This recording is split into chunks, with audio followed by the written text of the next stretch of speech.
Yeah, and this is clearly an old report because it says Jim spends a lot of time at reception, which we know Pam is no longer at.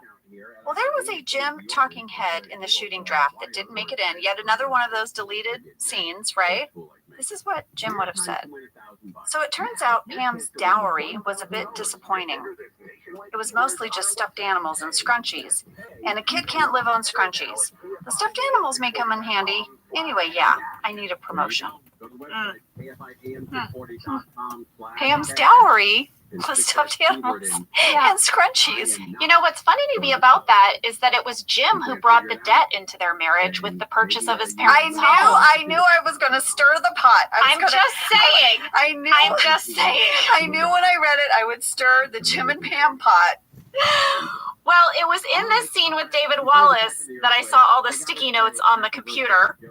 And also there's a fan catch from Kane H. from California who said, in the meeting, Michael says he has to talk to his guy from H&R Block. But in job fair, Michael says, what does H&R Block do? So has Michael learned what H&R Block does, or does he just say it to try to be relatable? Well, I like that catch, Kane, and I'm pretty sure that he is using it wrong because he tells David Wallace he has to talk to his mother and his H&R Block guy about being promoted to all Northeast sales. I'm not sure why you need your guy at H&R Block to weigh in. I think he should weigh in on everything. I think that's what Michael thinks. Relationship advice. Well, Jim does have a talking head, Angela, where he says that the reason he didn't tell Michael about all of this promotion stuff was that he was afraid Michael would try to help and that it would be a debacle. And he notes that Michael once handed out Jell-O shots at the 23rd mile of the Steamtown Marathon. We got some mail from Greg Z in Pocono Pines, Pennsylvania. What's up, Greg? I found this a delightful letter. Greg Z says, as you two plan your epic road trip to Scranton, Pennsylvania, I propose that you add the Steamtown Marathon to your list of must-dos. In fact, how fun would it be for you two to make an appearance at the 23rd mile of the race, the exact spot where Michael handed out his Jell-O shots? P.S. I am currently training for my 13th Steamtown Marathon myself, and I listen to your podcast every Wednesday, or sometimes I save it for my long runs on Sundays. A lot of people are surprised that I listen to podcasts instead of music while running, but I think a podcast about a show set in Scranton is the perfect listening choice while preparing for a race that ends in Scranton. Aw, Greg, I love that. Greg, I hope you're running right now. Hello. Hello. How's it going? I hope you're hydrated and have really comfortable running shoes. Keep going. You can do it. Pep Talks by Jen and Angela. Yeah. David's going to ask Jim to walk him to his car. I think this is never a good thing, guys. I think if someone says, hey, can you walk me to my car? They're going to tell you something. Yeah. Some shiitake's going to go down. Yeah. And when Jim comes back in the office, he's clearly bummed by whatever it is David said to him. Yeah, Michael tries to bring him some jelly beans, and I want you to know he's definitely bummed because at 13 minutes, 50 seconds, he's taken off his jacket. His ambition jacket, as I like to call it. I think his ambition has been deflated. Aw, yeah. Ambition jacket. Yeah. So they're going to go into Michael's office. Jim is like, I need to find out what you told David Wallace. I'd also like to point out that as they walk into Michael's office, I still have my binder on my desk that I've been working on. I've been working on that binder all day. And you know what, guys? She really did. By the end of this episode, Pam would have had a stellar binder thanks to Jenna. Yeah, I don't know what the binder is about, but it's going to be great. Toby's not looking so good. Dwight is checking his pupils to see if they're dilated. He's got a big red mark on his forehead. Yep. And Daryl busts in, and it's like, hey, you called my sister an a-hole. You drove into my trash cans. He's ticked off. Yeah, Daryl wants to call corporate and file a complaint. Guys, guest star alert, Daryl's sister Gwyneth was played by Jamila Jackson. She is so good. She is so good in this scene. Perfect. She's going to appear in another episode as well.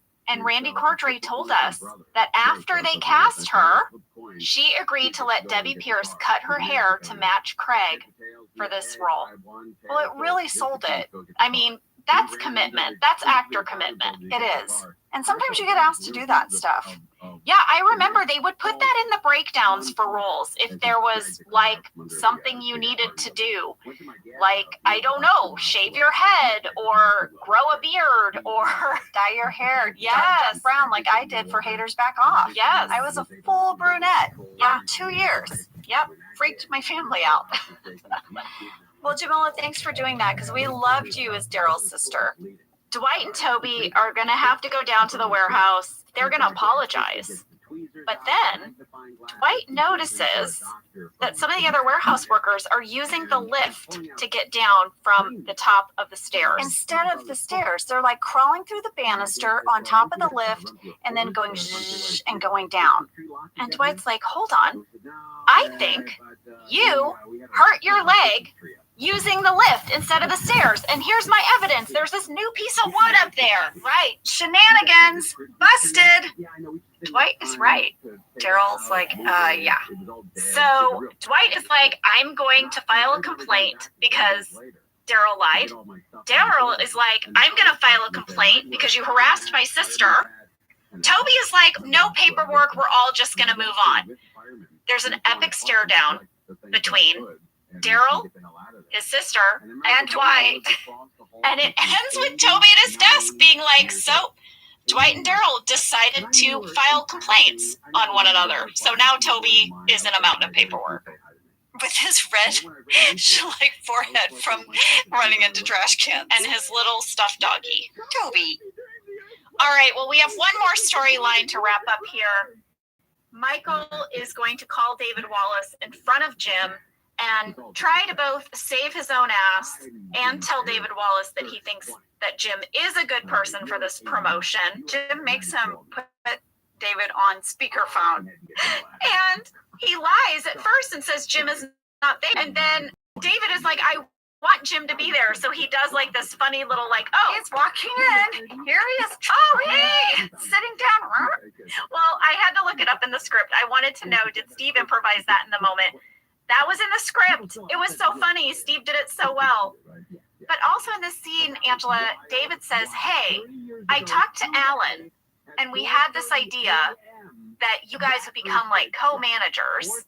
Michael, you're going to handle like the sort of big picture stuff. Jim, you handle the day-to-day. What do you think? And Michael's like, I don't know. And David's like, listen, this is the only way I could sell it to Alan. Who's Alan? Who is Alan? Who is Alan? Who is this guy? Who the hell is Alan? I don't know who Alan is. But Alan's in charge. Clearly, we never meet Alan. I've never heard Alan before. Well, Alan, whoever you are, this isn't going to go well. It's not going to go well, Alan. It's a terrible idea. Terrible idea. We'll see how it goes next week at least. Mm-hmm. It is not going to go well, Alan. Sorry to say. Well, I love this next moment. Dwight is going to burst in to make an announcement, right? Mm-hmm. What he's discovered in the warehouse. But Michael was already making an announcement that he and Jim will now co-manage the Scranton branch. Dwight looks like someone hit him in the face with a frying pan. He's like, what the F? And then he has a talking head that's just a scream. Like a primal scream. We had a fan question from Winter P from Fort Wayne, Indiana, my birthplace. That's where I was born. How about that? After Jim gets promoted, Dwight has a talking head where he just screams, and you can see Creed like jump out of his seat in the background. Was Creed actually startled by the noise? I mean, I have to say it looked like he was. They might have used the very first take. Yeah. And Creed maybe didn't realize how loud Rain was going to be. Well, you know, in the shooting draft, that's the last scene. Oh, yeah. But, and what made it to air, there was this lovely little ending scene between Meredith and Pam and Angela. I loved it. Pam is still trying to get her RSVP list finalized, and she asks Meredith, is she coming? Meredith says, Niagara Falls in October? Hells yeah! But then, you know, this scene plays out. We discussed it at the top of the show, where Meredith doesn't want to return her RSVP card. She'll just text Pam if she wants ribs or not. And as Meredith leaves, Pam is clearly like frustrated, and Angela says rude about Meredith. Pam is so excited. She's like, yes. And she's going to sit down and have a moment with Angela in the break room and maybe vent a little bit. But first she has to move Angela's purse onto the table. Pam, my bag was there. Yeah. There goes their moment. Over. It's done. They're never going to be friends. Well, there you have it, guys. That was the meeting. Next week, we have a very special episode of Office Ladies with a very special person who we love. Who we love so much that Jenna is talking like this. We have a special person. Well, he's fascinating.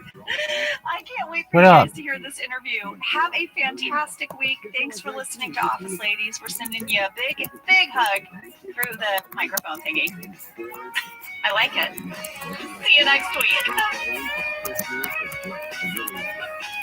Thank you for listening to Office Ladies. What up, Office baby? Ladies is produced by Earwolf, Jenna Fisher, and Angela Kinsey.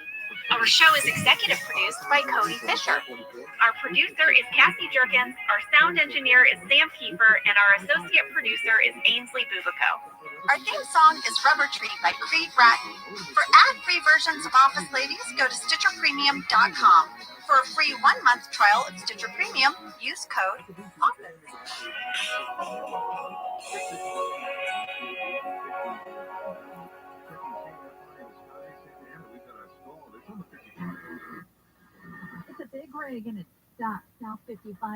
Most people give up on their resolutions by mid-January. Walmart Plus can help save yours this year by saving you time and money. Walmart Plus is the membership with benefits like gas discounts, video streaming, plus so much more. Is your resolution to simplify your life? With free delivery, Walmart Plus makes ordering what you need online a no-brainer. Join now. New members get $50 in Walmart cash to get what they need to help save their resolution. Terms apply. See walmart.com/plus for details. Did you know that the bold, smooth taste of Dunkin' cold coffee can be brewed in your Keurig coffee maker and enjoyed at home? You heard that right. Dunkin's cold K-Cup pods were crafted to be brewed hot and enjoyed cold. Each Dunkin' cold K-Cup pod is packed with the smooth, bold Dunkin' flavor you crave. Pick up a pack of Dunkin's cold K-Cup pods and enjoy a Dunkin' cold coffee at home whenever you crave it. Just brew over ice and sip in seconds, because the home with Dunkin' is where you want to be. I'm Jenna Fisher. And I'm Angela Kinsey. We were on The Office together. And we're best friends. And now we're doing the Ultimate Office Rewatch podcast just for you. Each week, we will break down an episode of The Office and give exclusive behind-the-scenes stories that only two people who were there can tell you. We're the Office Ladies. Hello, everyone. Hi, you guys. We are really excited about this week's episode. It's kind of special. It really is. We got to interview Mike Schur.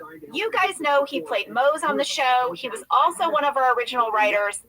We got to interview him, and it was awesome. It was delicious. We loved it. We re-listened to it and we're like, this needs to be a whole episode. Yeah.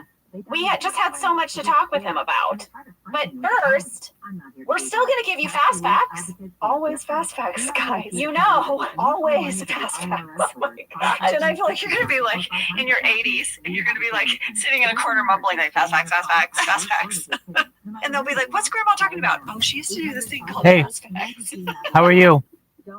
Yes, I speak. Well, these are Mike Schur fast facts. You're dedicated. Fast fact number Hell 1, yeah, I am. Mike was on the writing staff from season 1 through season 4. He wrote 10 episodes, and here's what they were: The Alliance, Office Olympics, I stream Christmas 24/7. Party, Valentine's Day. That was one of our hidden gems. Yeah. In our How season. did you hear about me? Branch closing, Traveling Salesman, The Return, The Negotiation, The Job. That's the one where Jim comes in. How'd you and hear asks about Pam on me? a date at the Just end. randomly on YouTube? And Dunder Mifflin Infinity. You know, Mike told me The Negotiation was his Twitter? favorite Angela Martin episode. Oh, please say Twitter. Really? I would be so happy if you're like Titillated Twitter. hearing Like, people oh my recount God, the I'd Jim shit and Roy, myself. Yes. He said that was his favorite episode to write for my character. I felt like he just Thank liked you. writing for your character a lot. Your character always had great moments in his episodes. They did. I loved it when Mike was assigned an episode. Well, Mike also wrote the Accountant's Webisodes with Paul Lieberstein. He played Mose in 13 episodes of the show, starting in season 2. He talks a lot about playing Mose in our interview. It's very fun. It is. His love-hate relationship with Mose. Well, here is fast fact number 2. I'm going to talk to you about shows he's created. I think you guys know the show that he started on SNL. He was there for 6 seasons. During his time on SNL, he produced the Weekend Update. Oh, yeah. From 2001. That's a big deal. That's a prestigious position. Yes, he did it from 2001 to 2004. He, of course, was a writer on The Office until 2008. He then went on to co-create Parks and Rec, Brooklyn Nine-Nine, and he created The Good Place and Rutherford Falls with our very own Ed Helms.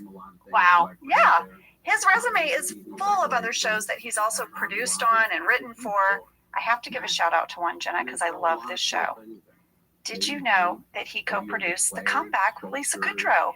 And he wrote 2 episodes, and I loved that show. And I loved it. I found that out about him in the first season of The Office, and I was like enamored with him. Like, to me, that was like superstar status, that he wrote that just amazing satire. It makes me want to go back and rewatch it. I had forgotten that he worked on it, and when I was looking up his credits, I was like, oh, I want to rewatch The Comeback. Well, fast fact number 3, Mike Schur wrote a book. It's called How to Be Perfect, the correct answer to every moral question. Here's how he described it to us in an email. He said, it's a book about how hard it is to be a good person and how we can use ethics and moral philosophy to try not to screw up all the time, but in a funny way, not like in a homework way. The basic idea was to explain all the stuff I learned for The Good Place without giving everyone a headache. You guys, when we did this interview with Mike, our copies of his book had not arrived yet, but we have them now, and this is a truly special book. I started reading it, and I can't stop. I'm like binging a book. Same. I love it. I couldn't put it down. I was reading it last night. This morning, I was like, I want to read more. Like, I woke up thinking about it. Do you know what I mean? Yeah. So Mike is such an amazing writer. We already know that, but he takes this conversation of morality and he makes it funny and interesting and relatable. For example, there's a chapter titled, and by the way, all the chapter titles are hilarious, but here's one that cracked me up. There's a chapter titled, do I have to return my shopping cart to the shopping cart rack thingy? It's all the way over there. Yes, and then basically what he does is he answers that question, and the answer is based on all of these ancient philosophers and, you know, Ethics, yes, morality, and yes, moral compass. Yes. So listen, I think we should take a break, and when we come back, you get to listen to Mike Schur. And we get to find out so much about Mose. It's a treat, we promise.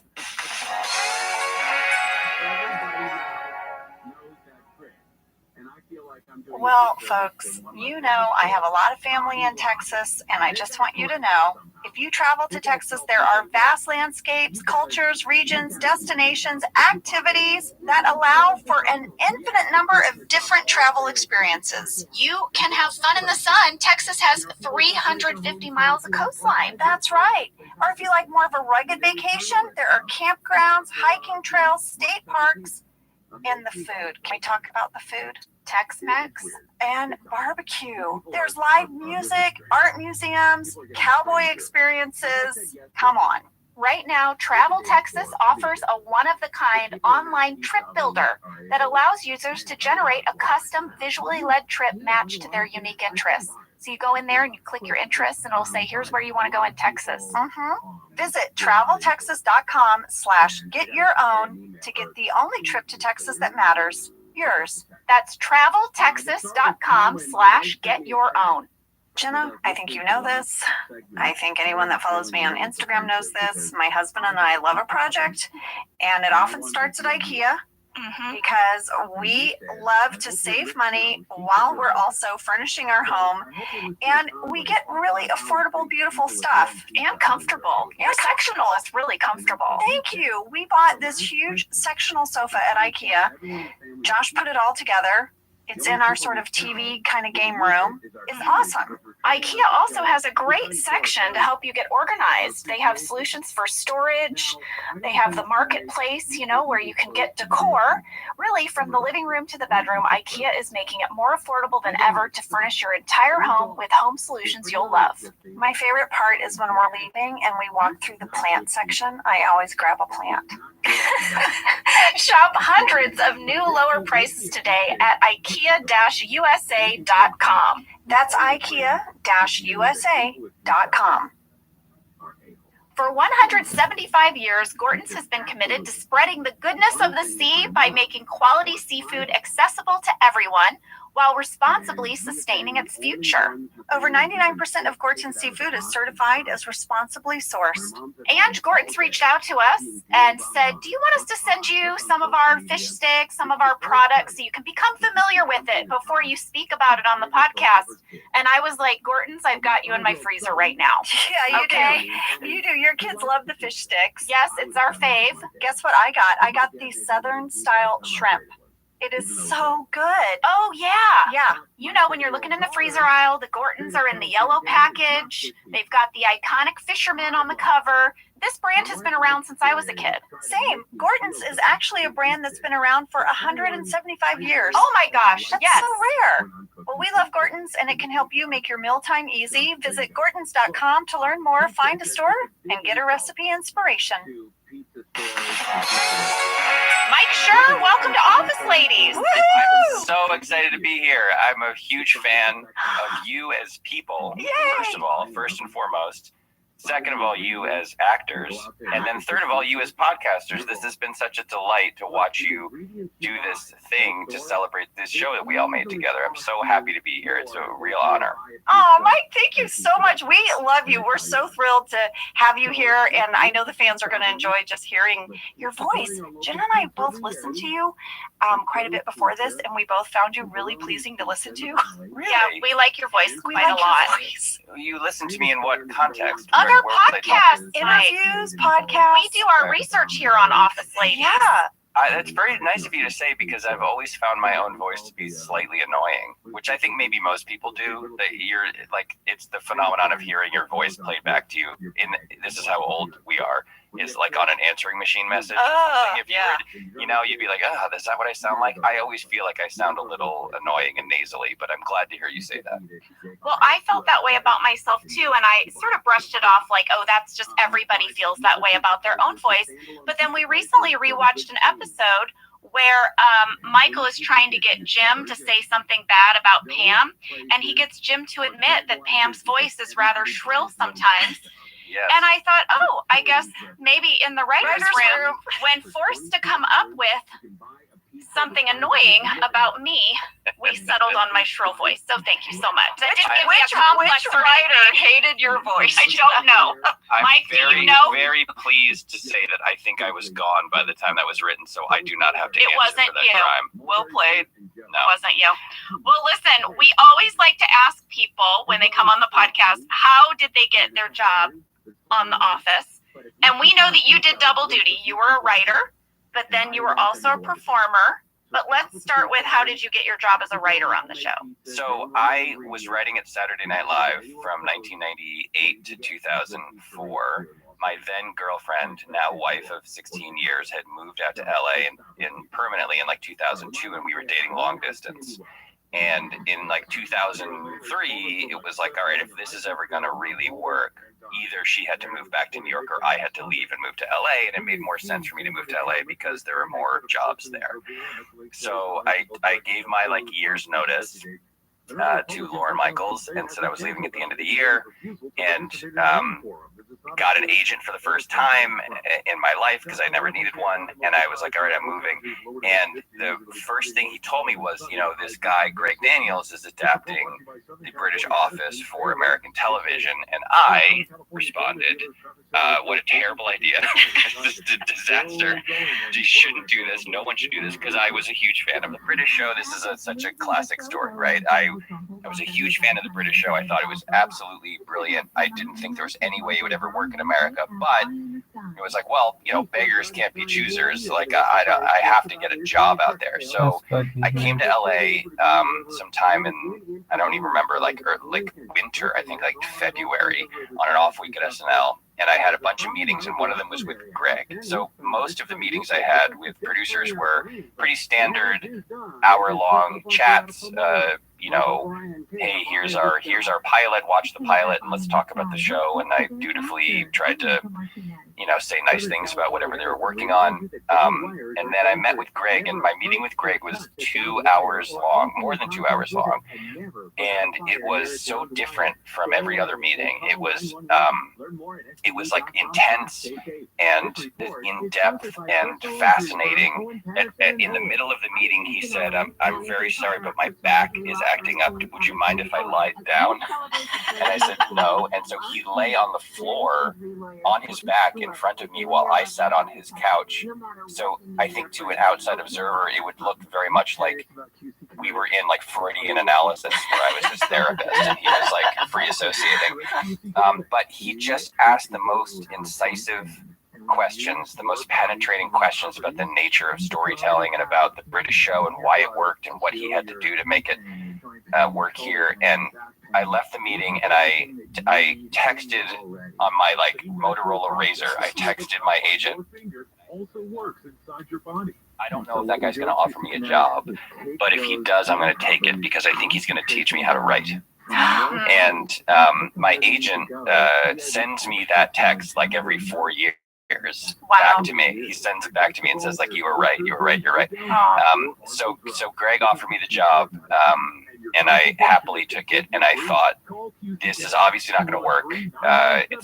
It is a fool's errand to try to adapt this show for an American audience, but he's going to teach me how to write. And that's exactly what happened in that first season. The only full-time writers really were me, Mindy, and BJ, because Lester Lewis, the late Lester Lewis, and Paul Lieberstein and Larry Wilmore were consultants. And Mindy and BJ and I had never written anything. We didn't have any idea what we were doing. And Greg basically taught a class. He taught like the true professor he is. He taught a class on how to write. And it changed all of our lives forever. So that's my Office origin story. Wow, that is so good. Mike, I remember you guys that first season. There were so few of you. Yeah. And how close you all became because of that. Yeah, it was a tiny little, Greg used to call it a strike force. He was like, this is an elite strike force, which I think was just him trying to boost our confidence because we had no idea what we were doing. But it was really, it was a very, very small group of people who were working really, really hard on a very small number of episodes. We only wrote 5 scripts. Like, we actually wrote 6 to make 5. I'm not sure if you remember this, but we wrote, or even if you even knew this, Greg, one of the only things that Greg was able to squeeze out of NBC in that first year was he let us write 1 more script than we would shoot. And so we wrote 1 extra episode that I think he wrote. And then we picked the best 5 out of the 6 that we had written and threw the other one away. And I wish I could remember what that other one was. There is a lost. Oh, that'd be a good question for Greg. Yeah, there's a lost season 1 Office episode script out there somewhere that we just never produced.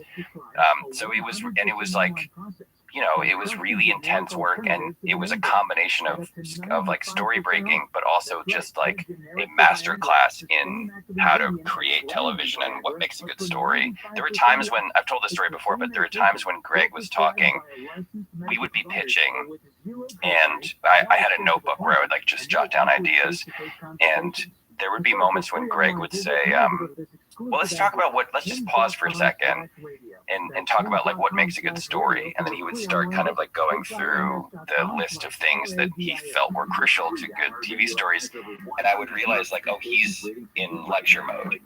Is what the way I thought of it was lecture mode, which was a good thing. It sounds like a bad thing, but it was a good thing. And I would turn the page and I would start taking notes like I was in college. and I would just like write down as if he were an actual professor and I had a test coming up, and I would start just writing down. And I still have those notes, and I still go back and look at them every once in a while to like remember, to refresh my memory about what he told us all about storytelling.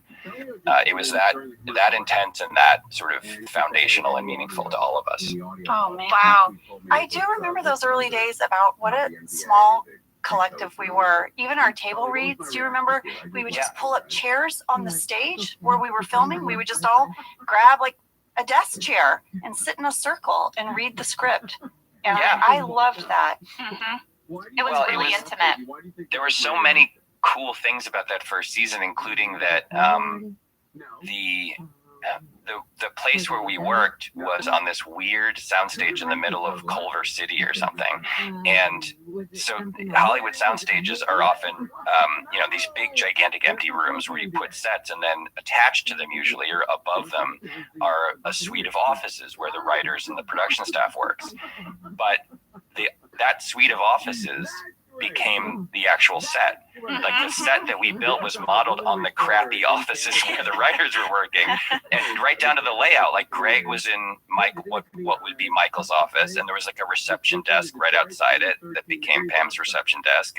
And so we would do these drills. Greg would have us do these drills where he would go like, okay, take a half an hour and like go sit at Pam's desk, or go sit in Michael's office, or what will be Michael's office, or go sit where Jim sits, and like just get a sense of like what is your eye line to Pam, right? So he would put Mindy at Pam's reception desk, and he would put BJ at Jim's desk, and he would say like, just sit there and like absorb the vibe of like, imagine that you're in love with that person, and that you have to like angle your chair in such a way so that you can catch a glimpse of her out of the corner of your eye or whatever.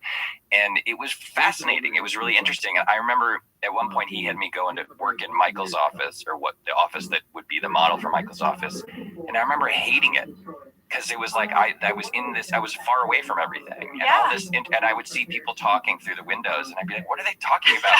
And I had the urge to like go out and like do what Michael did all the time, which was like, hey, what's going on, like.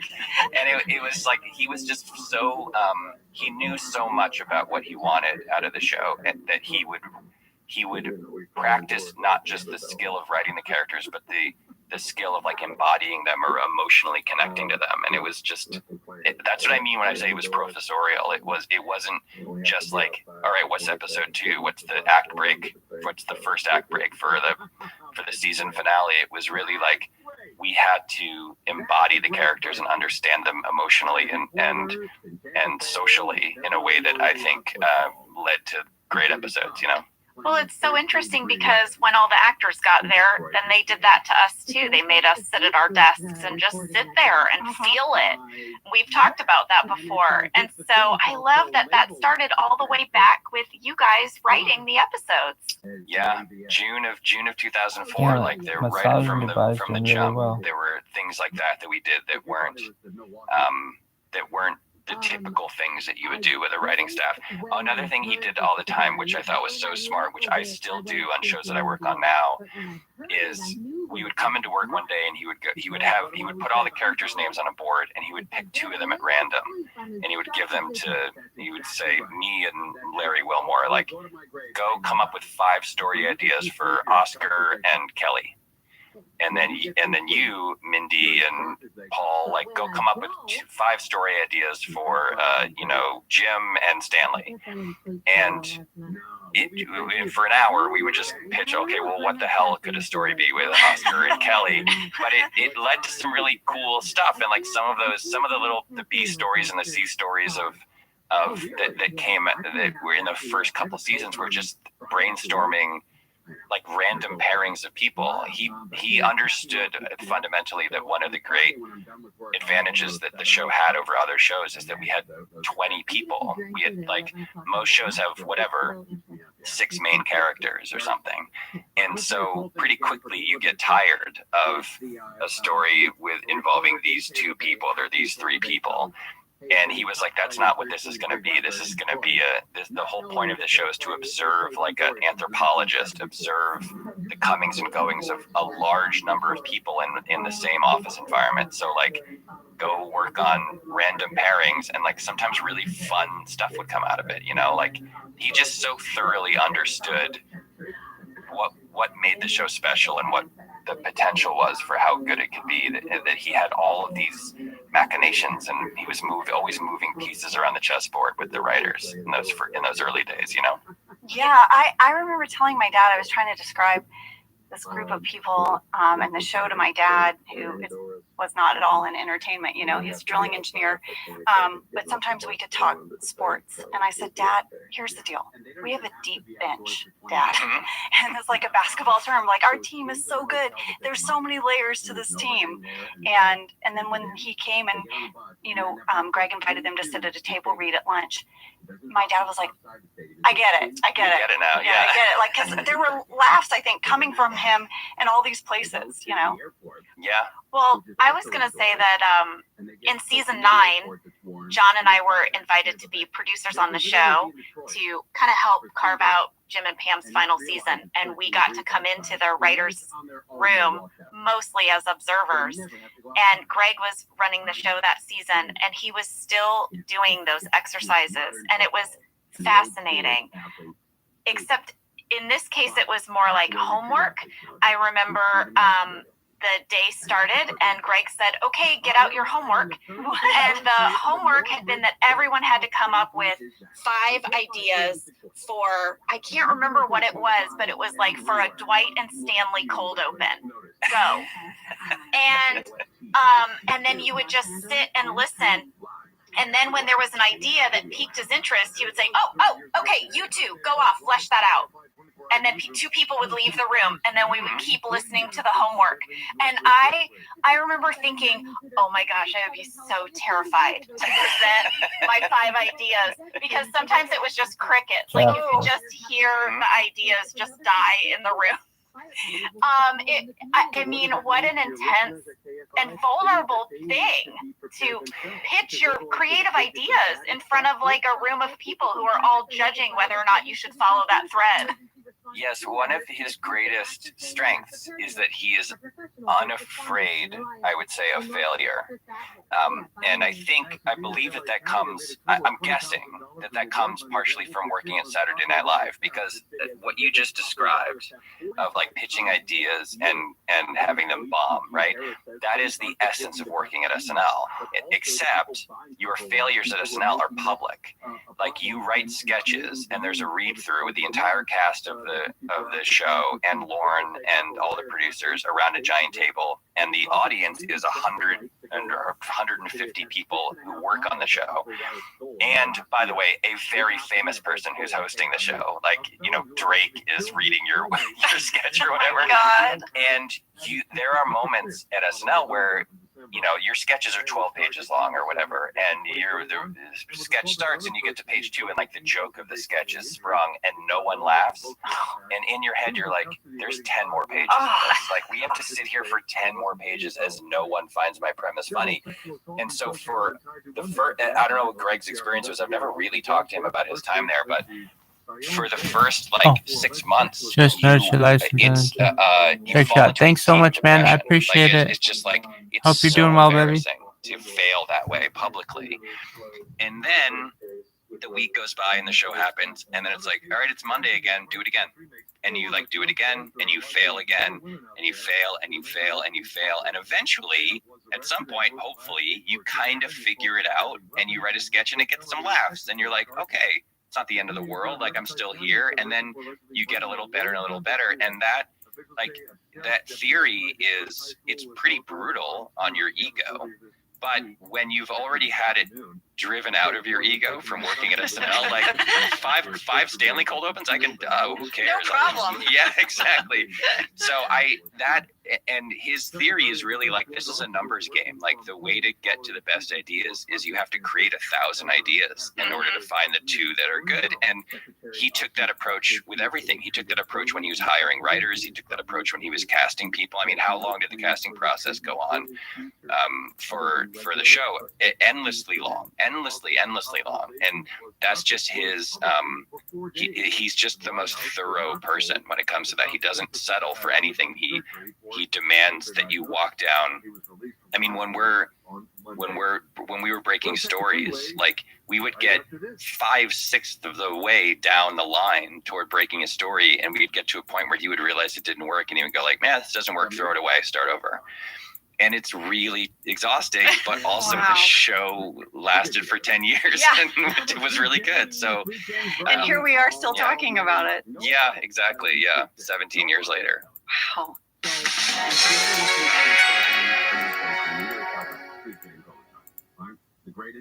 Whether your resolution is to save money, eat better, or stress less, HelloFresh is here to help you do all three. Yes, you guys, I love HelloFresh. Jen and I both love it. You know why we love it. And guess what I made the other night? What? It was so delicious. I made their pub-style shepherd's pie. I've made it. Yes, It's so good. white cheddar and the thyme mashed potatoes. I know it very well. It's a family favorite. Well, you know, Josh normally makes dinner, so this was my turn, and I made this, and he loved it, and I was so happy. I was like, I made a shepherd's pie. I'd never made one before. It's so good. Everyone, you can say hello to your most delicious year yet with fresh ingredients, chef-crafted recipes, all at a price you'll like, delivered right to your door. Go to HelloFresh.com/OfficeLadiesFree and use code OfficeLadiesFree for free breakfast for life. One breakfast item per box while subscription is active. That's free breakfast for life at HelloFresh.com/OfficeLadiesFree with code OfficeLadiesFree. HelloFresh, America's #1 meal kit. This show is sponsored by BetterHelp. You know, around New Year's, we all reflect and people really start making lists of what they can do to be their best self for the next year. Yes, I think, the new year definitely makes you think New Year's resolution. What do I want to change? New year, new me, that kind of thing. Yes, but perhaps this year we could be reflecting on what we're already doing right. Yeah. And therapy can help you figure out your strengths so that you can ditch this idea that you need some extreme change or this extreme New Year's resolution and just, you can make changes that really stick because they're based on your strengths. I like that. If you're thinking of starting therapy, give BetterHelp a try. It's entirely online, designed to be convenient, flexible, and suited to your schedule. Just fill out a brief questionnaire to get matched with a licensed therapist and switch therapists at any time for no additional charge. Celebrate the progress you've already made. Visit BetterHelp.com/OfficeLadies today to get 10% off your first month. That's BetterHelp, HELP.com/OfficeLadies. Well, now I think we have to ask you, Mike. Yeah, we do. How did you come to play Moe's? Yeah. Something we understand you hated. You hated being Moe's, but we love Moe's. Let me just delineate here importantly. I love the fact that I played Moe's. I hated actually doing it because for two reasons. So here's the story. The story was in the Greg always had it as part of Dwight Schrute's backstory that he himself was not Amish or Mennonite or anything like that, but he was sort of Amish adjacent, that he had relatives. He was of Germanic descent living in Pennsylvania. That is that alone is sort of Amish adjacent. So Greg always had it in the back of his head that there was a sort of Schrute cousin farming community that was either Amish or something in the Amish family. So there in 2004 there was a reality show called Amish in the City. Yes, I saw that.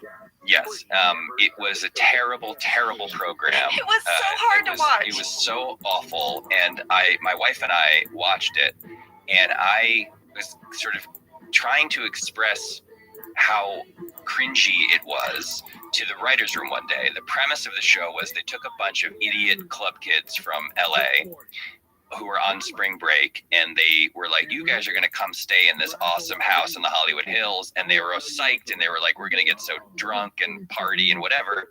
What they didn't know that also invited to stay in the house were a bunch of young Amish folks on Rumspringa who had been released for their year of exploration, and they were going to live together. And then, you know, Hot mess ensues. Hot mess ensues, right? So one of the characters on the show who was Amish was named Mose, and Mose was this delightful, kind-hearted, fragile egg who tried his best to become friends with the idiot club kids from LA. And among other ways that he tried this, where he fashioned his own wooden toys, like a little wooden airplane or a little wooden car, and He made them himself. He made them himself, and he presented them to his new friends, and they were just like, "What the hell is this?" Right? And so I was relating this story to the room about how like awful this show was, and Greg pointed at me with his giant finger. I remember it so clearly, and said, "You're gonna play Mose. You're Dwight's cousin. You're Mose." And I was like, "Ha ha ha." And he was like, "No, I'm serious. That we're gonna do this. You're gonna play Mose." And I thought it was a joke for a couple of reasons. First, because I thought it was a joke. Second, because all of the other writers, as you may know, got to play essentially like versions of themselves or significant characters in the show. Like Mindy was in the show all the time, and Paul was in the show all the time, and BJ was in the show all the time. And Greg was essentially saying, "You are a joke, and I'm going to turn you into a joke." And then, so the first time that we did it, it was in a photo. It was when Rain just says, "I have a cousin. I run a beet farm with my cousin Mose." It was in an episode I wrote. It was the one where Michael buys a condo. Yes. And it was just a photo, and I was like, "Great, I'll put on a fake beard, and actually, I don't even think I had the beard for the photo, but I'll dress up in these wool clothes, and we'll take a photo, and that'll be the end of it." But then the writers, my so-called friends, got very excited about me playing Mose and started writing me into episodes all the time. And it was the episode BJ wrote, where the initiation, where Dwight was trying to initiate Ryan into like some kind of salesman fraternity by bringing him to his farm, and they wrote Mose into the show. And so Greg insisted for this episode that I have a real beard. He didn't believe that a fake beard, according to him, would look real. And I was like, "Listen, I don't grow facial hair very easily. Like, it's going to take me a long time." He's like, "Well, you better get started." It was basically just hazing. That's all it was. So I grew a real beard for months and months and months. And in that time, the show was nominated for an Emmy, and Greg and I and some of the other producers went around and had a bunch of like fancy Hollywood events that we went to, and in every one of those photos I have the disgusting wiry Mose beard.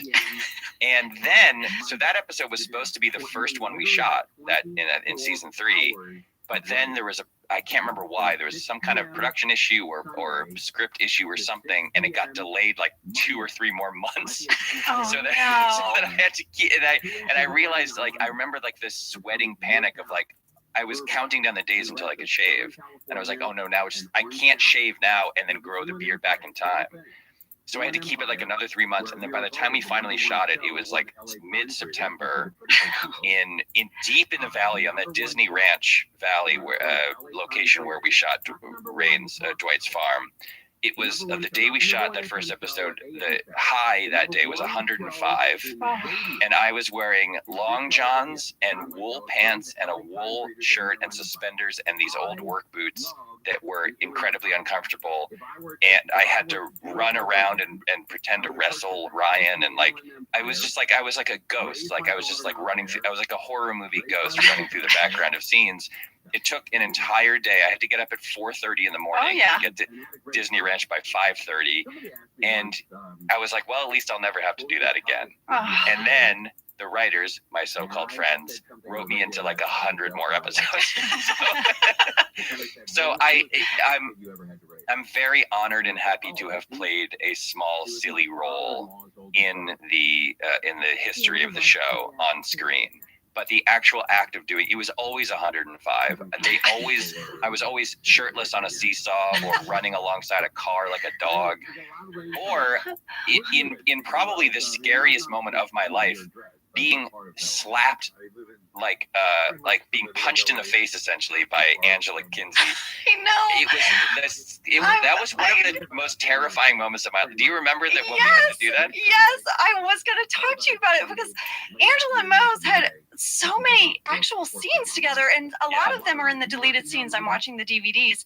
Some made it in, but a few really cracked me up. But I have to talk to you about that one. First, I want to say there was a deleted scene in the surplus where I'm at Shroot Farms with Andy. We're wedding planning. Dwight is our wedding planner. We're trying to discuss a butter sculpture, and Andy's signing all these papers, and you're coming in the kitchen, and I hiss at you. And then you run away, and we kept breaking at this because it was so absurd. So there's that moment. We're like, what is Angela and Mose? What relationship? But then the episode he's talking about, I want to look because I wrote It's it. the finale. It's the series finale. No, that's when you kidnap me. Oh, Wait, okay, the episode was Free Family Portrait, and Angela is chasing who she thinks is Dwight in Dwight's car, but it's Mose dressed as Dwight because she wants to find out if Dwight's found out about her baby, right? Right. And one of the things I remember, which is crazy in hindsight, Mike, is that you and I did our own stunt driving where we had to screech into a cul-de-sac and pull side by side. Really fast, turn on a dime, and then I fly out of the car because they didn't want to waste any time, lose all that footage, and I run up and I swing open the door, and it's Mose and not Dwight, and you won't tell me where Dwight is, and they wanted me to slap the shit out of you. Right. So what happened was we were like, okay, you and I just were like, so let's just walk through how this happens, and you were kind of like, okay, so I'll come over here, and then I'll get out here, and you'll stand against the car, and then I'll slap you, and you just sort of moved your hand in the motion of what it would be. You did a fakie, and I was like, okay, yeah, this seems okay. So we do the first take, we screech up, we do a good job of doing our own stunts, by the way. Yeah. To me, you pull me out, you're like, where's Dwight? Where's Dwight? I'm like, I don't know, or something, and then you slap me, but you slap me for real. You hit me so hard, I spun around like a top and hit the roof of the car, and was like, my ears were ringing. And I remember I was like, oh, I can't hear what she's saying to me because my ears are ringing so loudly. Oh God, Mike, I'm so sorry. Matt Sohn told me, he was like, Angela, you're going to have to really hit him because we're pretty wide. You won't be able to do the fakie. Yes, and I also remember, this is not your fault. None of this is your fault. So bad. Because I remember saying, no, really hit me, because I'm 6 feet tall. You are not 6 feet tall. I'm 5'1". Right, and I was like, no, I hate it when there's a fake slap on TV. I'm sure this will be fine. Just really hit me, it'll be fine. I remember telling you that, really hit me, it'll be fine. I had no idea that you were a mixed martial arts professional, and you hit me so hard, I really I did not know where I was. I didn't know what was happening. My eyes went blank, and my hearing dropped out, and I had no idea what was happening. It was wonderful. That's the take they used, thankfully, because afterwards, also I remember afterwards you were like, oh my God, I'm so sorry, and I was like, no, I just didn't understand how strong you were. Oh my gosh, muggers beware. Okay, Angela Kinsey. I do remember. I felt so bad, and I remember saying, I was trying to think, why was that so hard? Maybe it was the momentum because I'm running. I was trying to think about. I don't know where the ninja came from. I think that slapping is just a more shocking thing than youth. I've never been slapped in my life, I'm proud to say, and so I think I just greatly underestimated the force of the blow that was about to hit my face. But this is all part of this larger conversation of why it wasn't fun to play Moe's. It's because not only was it always a sight gag, but also like sometimes the writers would write actual lines for me, and then in the edit it would always be like, yeah, it's funnier if we don't hear from Moe's, right? So they would cut all the lines, and then it was like, what is the most humiliating way that we can use him? And it was like being slapped, be like in an outhouse with his pants around his ankles while the door is slamming closed. Like it was Greg's and the writer's way of just like enjoying tormenting me. So now when I look back, I'm so happy that I did it. But every time I had to like leave the writer's room, a place where I knew what I was doing, and go be a performer where I did not know what I was doing, I was always a little bit like, this is torture. I always felt like it was a little bit of torture. Mike, do you get recognized for being Moe's very often? There are certainly times when I am recognized for that. Yes, I mean I'm older. I'm 17 years older, and my hair is a lot grayer, and so people don't recognize me as often as you would think they would, given how popular the show still is. I will say that like my son went to a basketball camp a couple summers ago, and I went to pick him up from the camp. And my son had just watched the show. I think he was 10 or 11, and he had just watched the whole show. And he was very excited to tell people that I wrote for it and that I played Moe's. And so I went to pick him up from the camp, and one of his counselors, I walked over to where the kids were. One of his counselors saw me coming, and he just broke into this huge smile and was like, hey. And I was like, all right, this guy knows that I was Moe's. And like, I can always kind of tell when people recognize me. I did also, when the pandemic first hit, I did a fundraiser for LA Regional Food Bank, which is a charity I really like. The LA Regional Food Bank gives out food to a lot of people in LA County. And I said, like, all right, I'm going to try to raise money for LA Regional Food Bank. And I'll match donations up to, I can't remember what it was, some $25,000 or something. And like very quickly, donations started pouring in. And then like a true moron, I said, if we raise $50,000 by the end of the day, I will shave my head. And that, and it was a joke, but like that caused donations to really pour in. And to the point where like, it was like within an hour, we were at like $50,000. And so then I was like, oh, I see the game. The game is humiliation, right? Like if I offer humiliation, like we'll raise more money. So then I put it up as a poll and said, would you rather have me shave my head or grow the Moe's beard? And grow the Moe's beard won in a landslide. So in like May, June, July of 2020, I spent like 3 months growing the beard out and then shaved my mustache. So I just had the neck beard. And around that time, I got recognized, even with masks, I got recognized like everywhere I went. Like that was like a big Moe's moment, because it was right when the pandemic hit. Everybody was streaming the show. Like the popularity of the show really surged. And then also I was walking around with the beard. So that was a real high frequency Moe's sighting, I would say. Oh my gosh. Okay. We've talked a lot about the crazy things you had to do as Moe's that were sort of torturous. Was there any moment being Moe's that you had fun? Was there a scene? Was there one moment that you really enjoyed? It was always fun. Like even when I was being tortured, it was always fun, because I really I revere actors in a very sort of childlike way. I fundamentally don't understand how actors do what you do. I find it to be the most difficult of all of the performing arts by far. It's so much harder than writing. I think it's harder than directing. And I really, that was really hammered home to me, even when I was doing this ridiculous sight gag and had to say a few words here and there. I was always like, God, I'm so much worse at this than I am in my head. Which is why I'm a writer. Just like what a writer is, right? I know what it should be.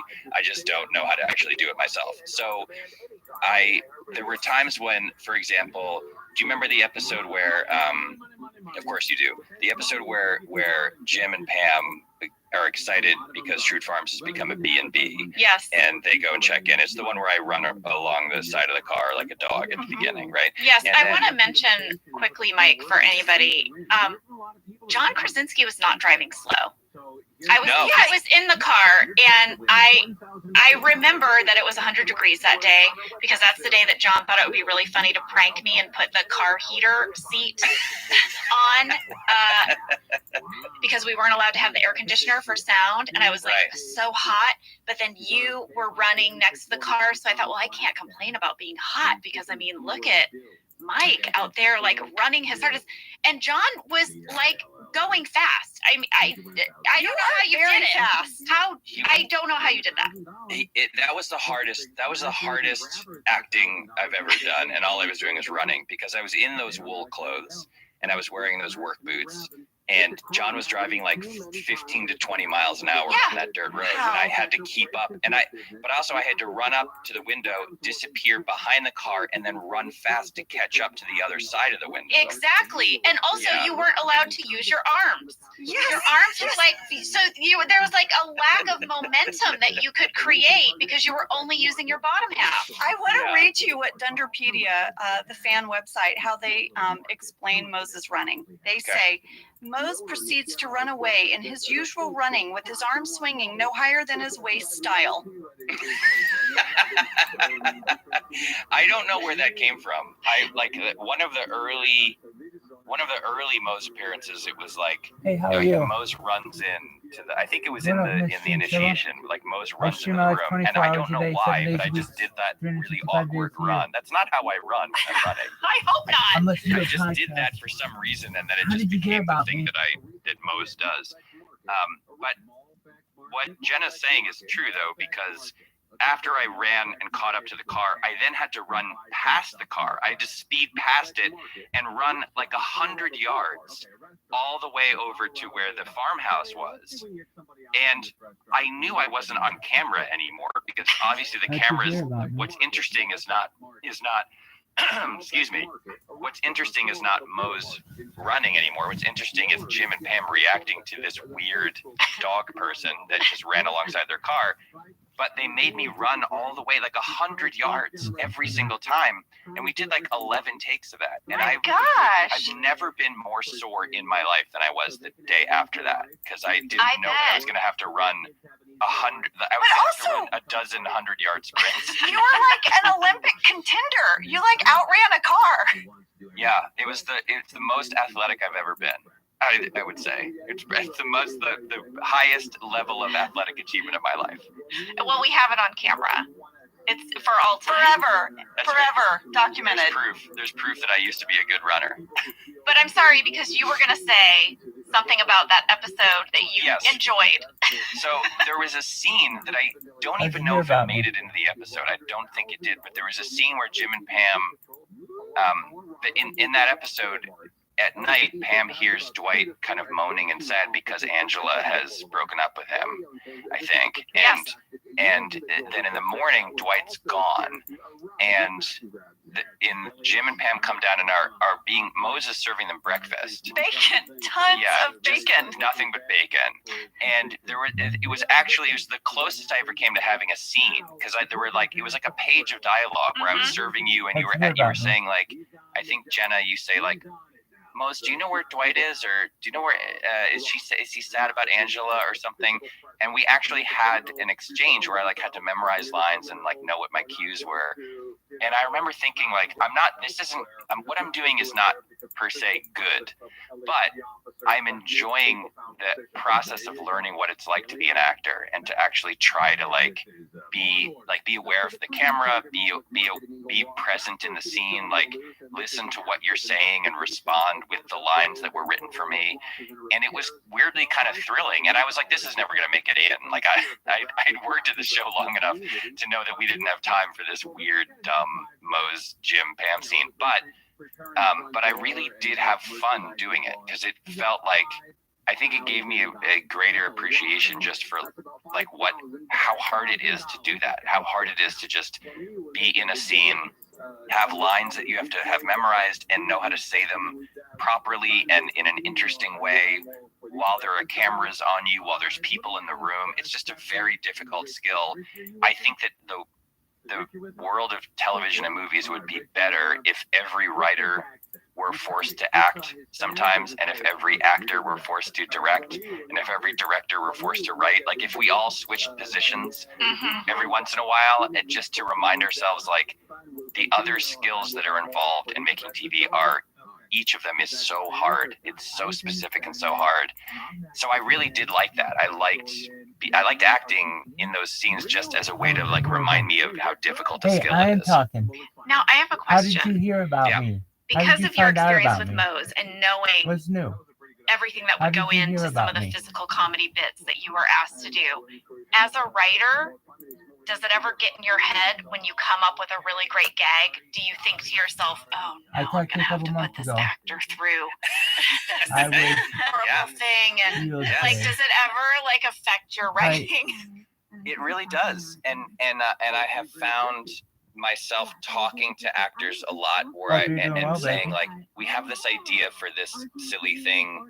Are you cool with this? They always say yes. Like actors are incredibly adaptable people by and large. They're always happy to, or in my experience, have been always happy to say like, oh yeah, that sounds fun. The one time I didn't do this, and I wish I had, although it was fine, nothing bad happened, but we wrote it. There was a scene in the show The Good Place that I created where William Jackson Harper played a character who was Pleasure to see you, sort of Rachel. I hope you're doing well. he's sort of a tortured soul. He wants to be sort of morally perfect, and he believes that such a thing is possible. And there's an episode where he's sort of going through an existential crisis, and he's just sort of walking around lost in a daze. And he's like walking around, and some sprinklers go off, I hope you're well. and they just bro. soak him, and he just kind of stands you're there and doing just well, gets baby. soaked by the sprinklers. And then he just kind of like takes his shirt off and just kind of keeps walking. And then you cut to him, and he's in a grocery store shopping shirtless. And then like a woman comes over and is like, sir, you have to wear a shirt in here. And he just grabs like a shirt off a rack and just puts it on and smiles and keeps walking. And it turns out that William Jackson Harper is like cut. Like he's like a very like physically fit person, which I did not know. Like I'd never seen him with his shirt off before we shot that scene.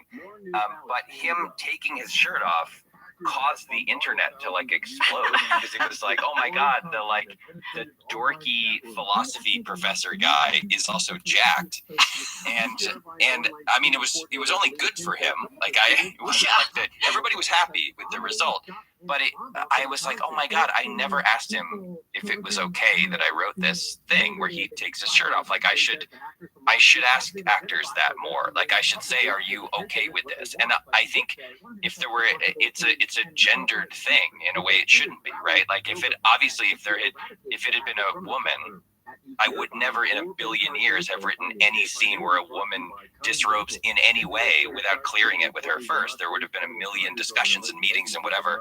And it didn't occur to me that a man might also be uncomfortable with that. And so I remember thinking like, I'm so happy that it was okay, that he was okay with it, that whatever. But I also, again, like, and this weirdly comes from playing Moe's and all the ridiculous. I had to pick up cow patties and throw them at Rainn Wilson and do all sorts of like humiliating things.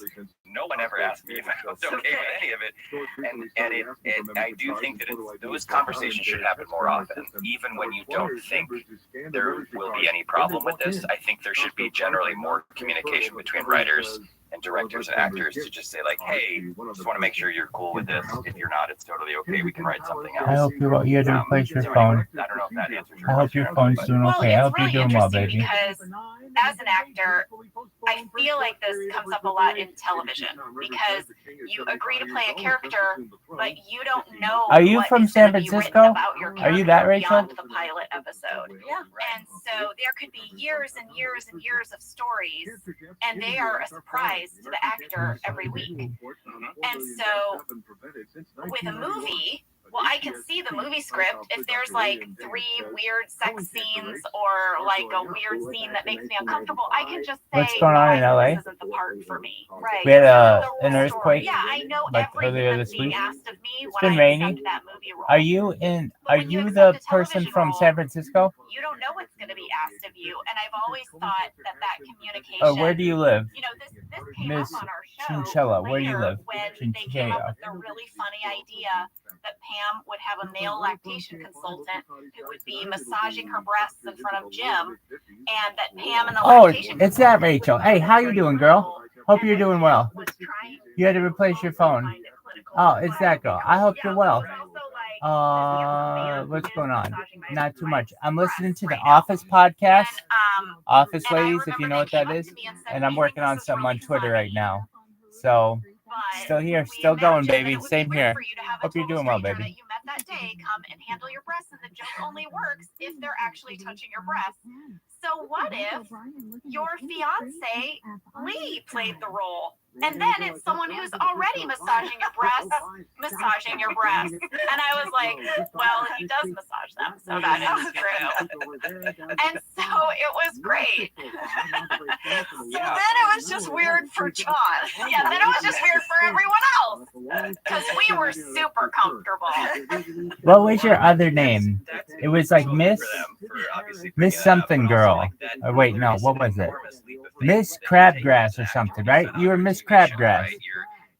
You're really like you're using a very small amount of data. You're Miss which is usually Crabgrass, like right? A pilot script, and maybe a meeting with the show creator or the showrunner, and you're extrapolating over potentially 10 years and 200 episodes of like, am I putting my faith and trust in this person? And is it going to be rewarded, or are there going to be constant battles and fights about creative directions and things that they ask me to do?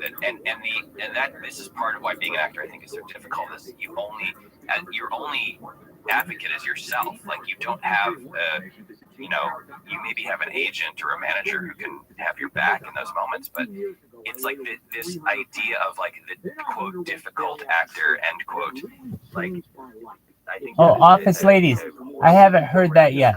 From now 80 years of actors getting a new script every week and not having any idea what's in it. And Massing breasts. those ideas coming from people who maybe haven't run a bunch of things by them. Well, it's very good. Here, Just being like, listen to man, it. now I got to do this week, and the range of how it can make an actor feel uncomfortable is enormous. It can be anything from like a strange man has to massage parts of your body that you might not want that person to massage, all the way to just creative decisions about the character, the choices the character makes, like things that the character does that you don't agree with. Like it's just really hard.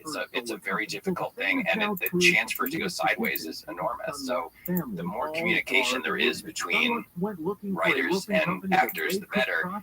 To bring this full circle, that's another thing that I remember thinking I could attribute to SNL a little bit with Greg, because Greg worked Yeah, I there. thought it And might SNL, be like everybody does everything. Writers the act best and thing. actors I don't write, want to be and crabby. it's very like community It's good. theater Good kind of move. feeling.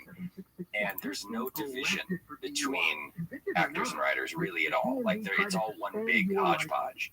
And that was Greg's whole theory, was like, let's break down these artificial barriers between the writers and the actors. That's why he wanted Mindy and BJ and Paul to act in the show. It's why he gave this season 2 finale where Jim tells Pam that he likes her or is in love with her and that they kiss for the first time. Steve wrote that. He gave that to Steve. Like that's traditionally the kind of thing that like he would write, or like a co-EP, a trusted writer would write that script. But Greg saw the big picture, and he understood fundamentally that the more there was he broke down the divisions between writers and actors, the healthier the organism of the show would be. And he's totally right. So true. I mean, Jen and I have talked about that a lot on this podcast. Other shows that we have done since The Office. I did a guest star on a show, and the writer's room was in New York, and we filmed in LA. And I thought, wow, they never meet the writers. They never interact with them at all. And it's just been such a interesting and wonderful perspective to look back at how fortunate we were to have that sort of creative collaboration as our biggest job in our life. I've bounced up to writers on sets at other jobs, thinking that the way we had it on The Office was normal, and they seem terrified to speak to me. They are terrified that I am talking to them. They are afraid to say anything. I'll be like, hey, what's up? What do you think, like next week, what do you think is going to be like? How's this story going to play out? And they're like, I don't want to speak to you. The first time I did a multicam after The Office, I'd never done a multicam, all the writers were like huddled in a corner, you know, like we're filming. It's like filming a one-act play. And they're all in the corner because I knew this joke wasn't working. And I had like a few ideas. So I went up to the huddle and I was like, hey guys, I got like 2 or 3 pitches. And they were like, what? It was like a record scratch. Yeah, I know. And again, Greg's ethos in a nutshell is best idea wins, and he doesn't care whether the best idea comes from a writer, an actor, a director, an accountant, a random person on the street who happens to walk by at the right moment and has a good pitch. Like, it was just, why would we not take the best idea? And so that fostered that sense of like, everybody give us all your ideas. Like, let's put all of the ideas into a pot and pick the best one. And that is very frequently, sadly, not how it works on other shows. You can tell a show was successful when a podcast is made. Analyze. I agree, Rachel. It's like book club. And he would say, which one do you like? And all of the writers would choose version A. And he would go like, and then he would call in like the accounting department. Yeah. And he'd be like, which one do The you real like? The real accountant. The actual accountants. Yeah. Yes. Not you and Oscar. Yeah, not me and Brian and Oscar. And he would go, which one do you like? And they would say, we like B. And he's like, yeah, I think B is better. And it drove us crazy sometimes. But he was like, you're not the audience. You're professional comedy writers. Like, of course you're going to like this weird offbeat thing that we did. You know what the best example of this is? So Jim's proposal to Pam at the gas station, right? So 3 versions. I don't know if you remember this, Jenna. We had 3 versions. One of them was the car pulls over, the camera is across the street, and is shooting super long lens. And all you hear is traffic whizzing by in the foreground, and you can't hear. They're not mic'd in this version. The sound was off, so you saw Jim walk up, and you saw Pam, and then all of a sudden they're talking. You don't know what they're saying. Jim gets down on one knee, Pam reacts, and then they hug and they kiss, and it's over. And second version was, the final version was like very traditionally shot, like you were right with them in the gas station, sort of looking in a classic TV coverage, and you could still hear traffic whizzing by in the background, but you couldn't really see it, and the cameras were right up close. And then there was a sort of intermediate version where you were a little bit further away, but you could hear what they were saying. And he screened all 3 of them, and the one that was where the camera was super far away and you couldn't hear a word gave me like the greatest goosebump feeling of my life. Like, I was like, that's so beautiful. It's so perfect for the show. It reminded me of the scene in the British Office where Tim takes off his mic and goes in and talks to Dawn. That was the sort of model of it, and you don't hear what they're saying, and then he comes back out and grabs the mic and says, she said no, by the way. And it's terrible and sad. Have you? And I was like, well, that's a home run. That's like the most beautiful. Have you so perfect. It's the most beautiful thing ever. to book clubs? And he was like, yeah, we're not using that version. And I was like, Have why? you been to And book he was clubs? like, because Have you been to this book is a clubs? moment Ah. that fans of the show have been waiting for. Have you been to book clubs? I don't know what been to book clubs. Have you been to book clubs? I've been to book clubs. To deny them the ability to hear Jim say, will you marry me? I have been to book clubs. It is like a book club. And this might be the most sort of like beautiful, artistic, like highfalutin version. I know libraries have them. If They need to be what more we're doing, if we're denying fans the to ability to hear Jim say, will you marry me? appreciate And that. hear Pam say yes, that's just They're good. It's great to hear other people's opinions on literature. And he was always right. Symbolism, Like, at the end of the day, alliteration, of course you need to hear will you marry me. foreshadowing, It's all like kinds of that's such a foundational moment literature in the show. techniques. And so he had that thing of like, let's develop and explore every possible idea.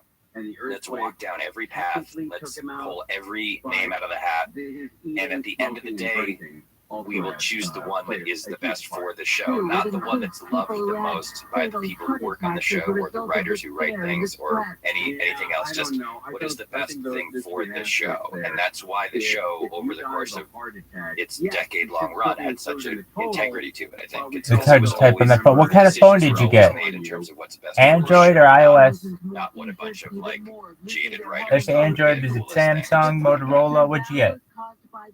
You want to ask Mike about the Christmas lights? Oh yeah, I do. This is such a hard pivot. But okay, so in the first Christmas episode, which, oh my God, I just love that episode so much. I Yes, can watch you it got an every year. Android. It's I almost take like, it. what do you like to watch at the holidays? Oh, that, Christmas Vacation with Chevy Chase. I like to watch the very first Christmas episode. Yankee swap. Yeah. I have had a Yankee swap party for years, inspired by that episode. I love everything about it. So there was this moment that we heard was inspired by your real life, where when they put up the Christmas tree, the tiny Christmas lights, and Angela's so mad at Phyllis, she's so pissed off, and we heard that was like actually based on something in your life. Is that true? And were there other moments Samsung. like that? Like Oh, things very that were nice. in your life that Am made I it going to to the be show? visiting my folks? Totally true. My first Christmas in LA. Not anytime soon.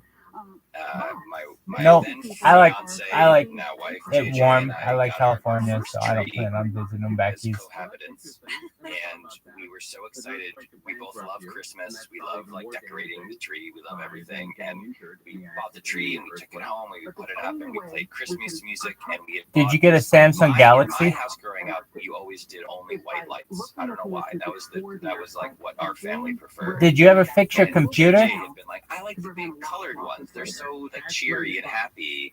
And I, for some reason, won the argument. I don't know why. Did you ever fix your computer with the storage issue? So I went and bought those little tiny white lights, and I very carefully strung them around the tree and everything. And then we like were playing Christmas music, and it was like a big countdown. And I turned them on, and you absolutely could not see any of them. It was the saddest, the least. It was the opposite of the Rockefeller Center Christmas tree lighting. And I was immediately humiliated, and my wife was just laughing at me so hard, like just what a complete failure this was.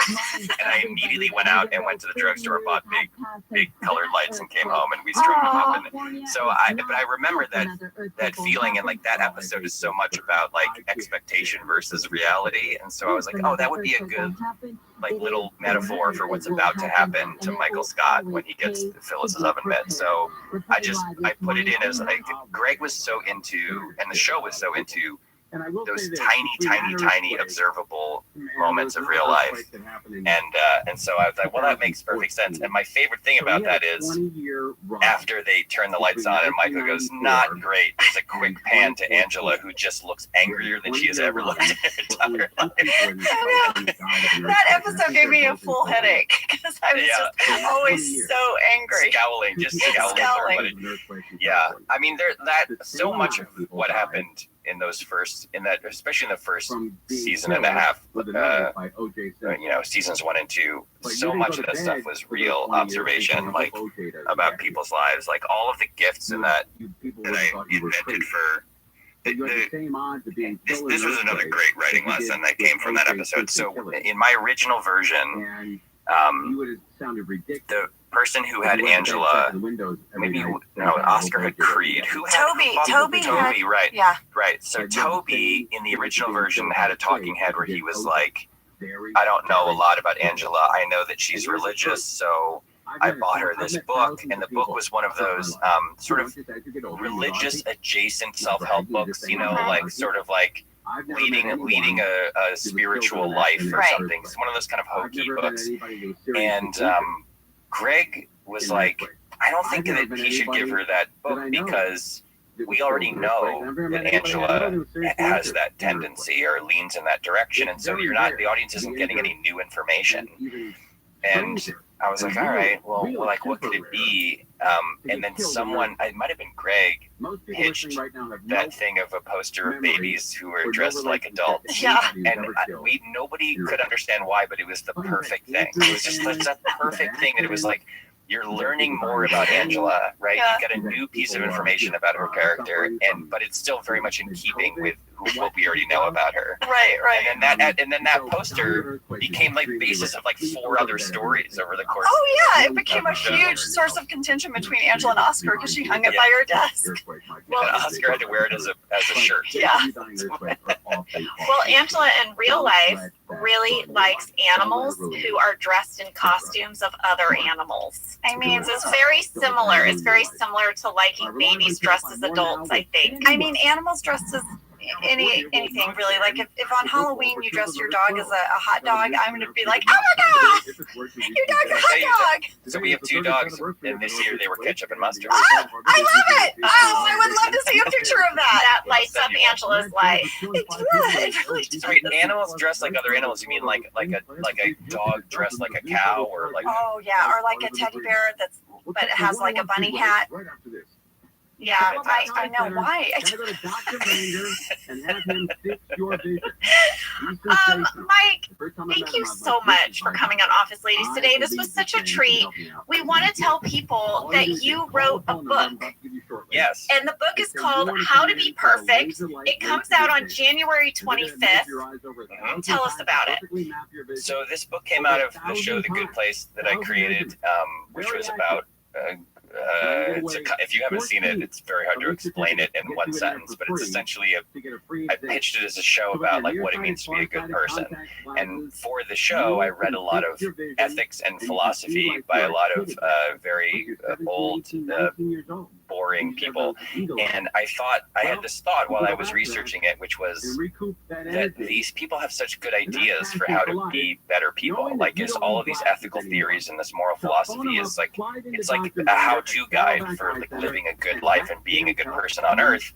But their writing is so tortured and boring that no one wants to read it. So maybe I could write a version where I sort of try to explain as best as I can what their theories are, but in a way that doesn't give you a tension headache and make you sleepy. So that's what it is. It's sort of a summary of a lot of different theories of moral philosophy. The way that the book is sort of organized is like I pose a bunch of boring I don't know exactly questions, which mundane phone. questions that The they computer face is the us same, but it's every day. okay. Like, if my friend Just doesn't bought an store ugly much. shirt and says, "What do you think I of my shirt? understand. Is it okay to lie to her, or can you or do you have to tell the truth?" And so it's questions like that that are just things that come up in everyday life, and then I try to explain what like different moral philosophers and ethicists would say about those questions.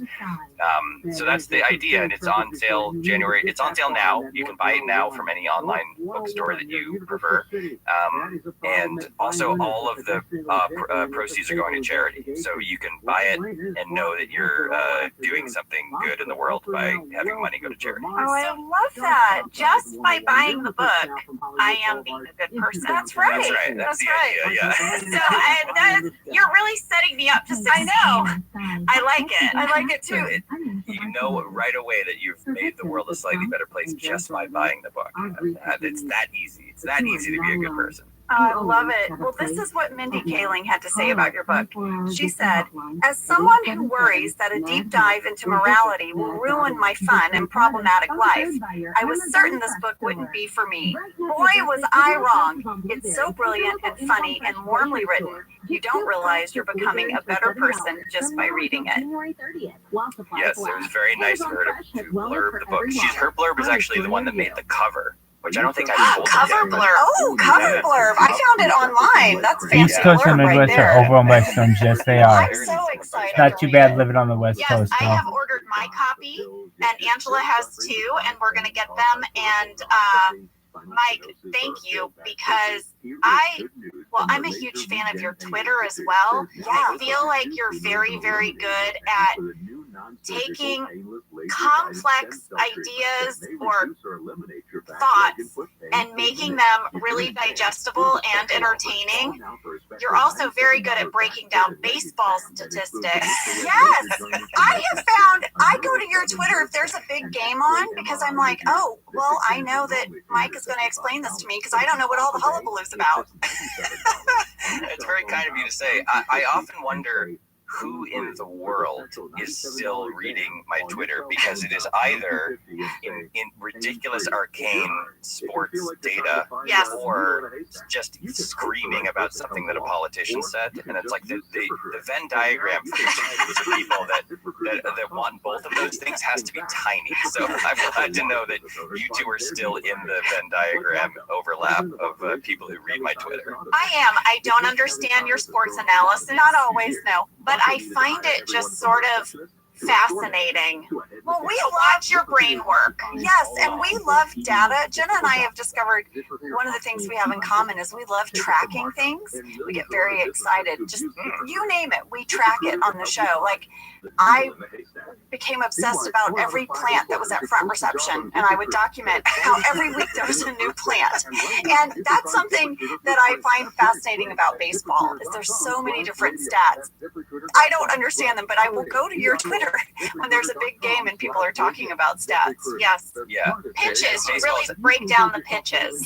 Yeah, well, part of what some people love about baseball and what some people hate about it is the amount of data that you can analyze. I love it because I'm the same way. I get nerdy about numbers and stats and stuff.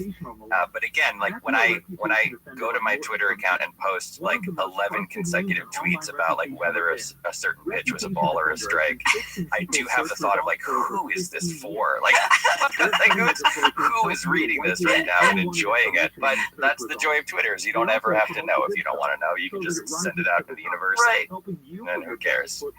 Well, we have one final wrap-up question for you. We always ask everyone who was on the show or worked on the show if they took anything from the set. Okay, so unlike probably many of the people that you've interviewed, I left in the middle. Right. I was around for the first 4 seasons and then the beginning of season 5, and then Greg and I started developing Parks and Recreation together. I worked out of the offices, like I was still around, but slowly over the course of season 5, I receded into the background. So I didn't know, I think sort of intellectually understand that I was leaving. And so I didn't really think to grab anything specific from the set because it was like they were still being used, like we were still making the show.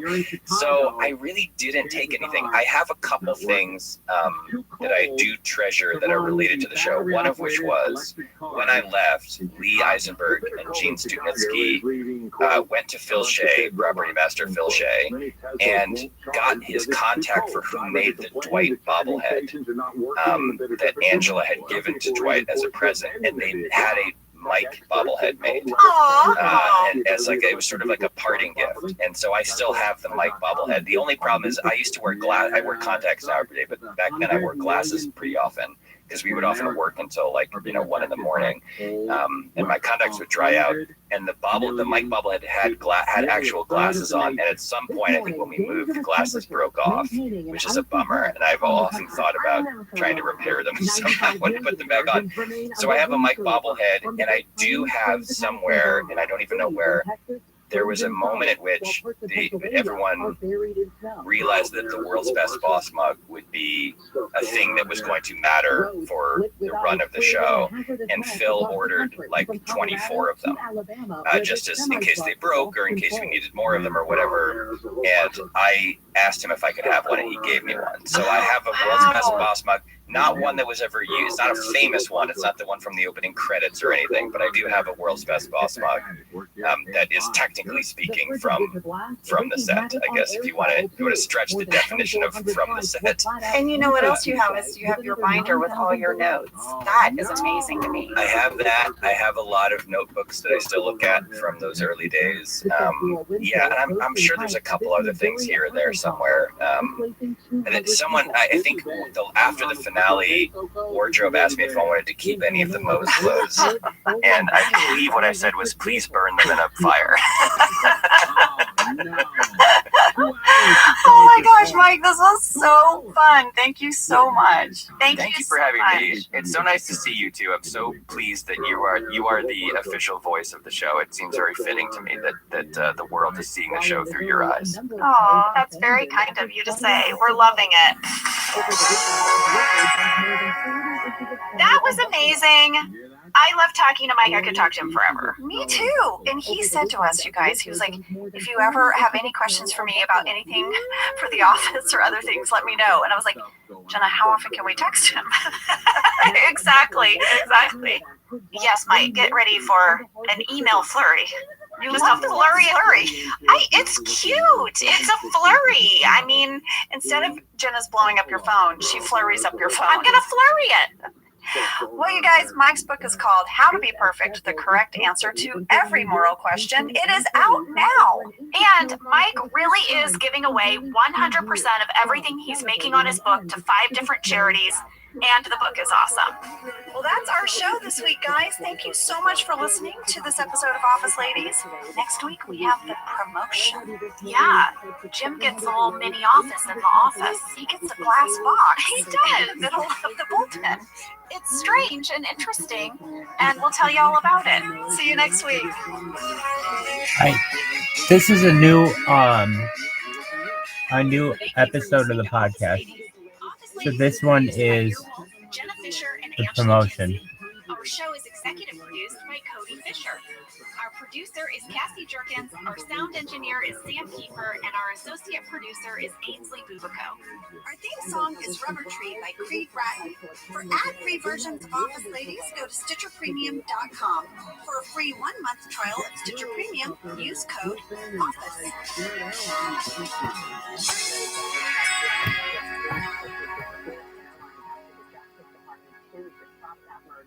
The department argues the deal would hurt consumers by driving up fares for budget travelers who rely on. Most people give up on their resolutions by mid-January. Walmart Plus can help save yours this year by saving you time and money. Yeah, it Walmart sounds Plus like is the Jenna membership Fisher. with benefits It's like Jenna gas Fisher discounts, and video Angela streaming, Kinsey, and so much more. who played Is your resolution to Pam simplify your Beasley life? and Free Angela delivery, Walmart Plus makes ordering what they need Martin online and on over. Join now. the New U.S. members get version of The $50 in Walmart Office. cash to get what they need to help save their resolution. Terms apply. See walmart.com/plus for details.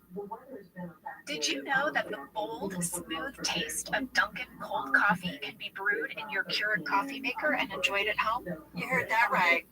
Dunkin's cold K-Cup pods were crafted to be brewed hot and enjoyed cold. Each Dunkin' cold K-Cup pod is packed with the smooth, bold Dunkin' flavor you crave. Pick up a pack of Dunkin's cold K-Cup pods and enjoy a Dunkin' cold coffee at home whenever you crave it. Just brew over ice and sip in seconds, because the home with Dunkin' is where you want to be.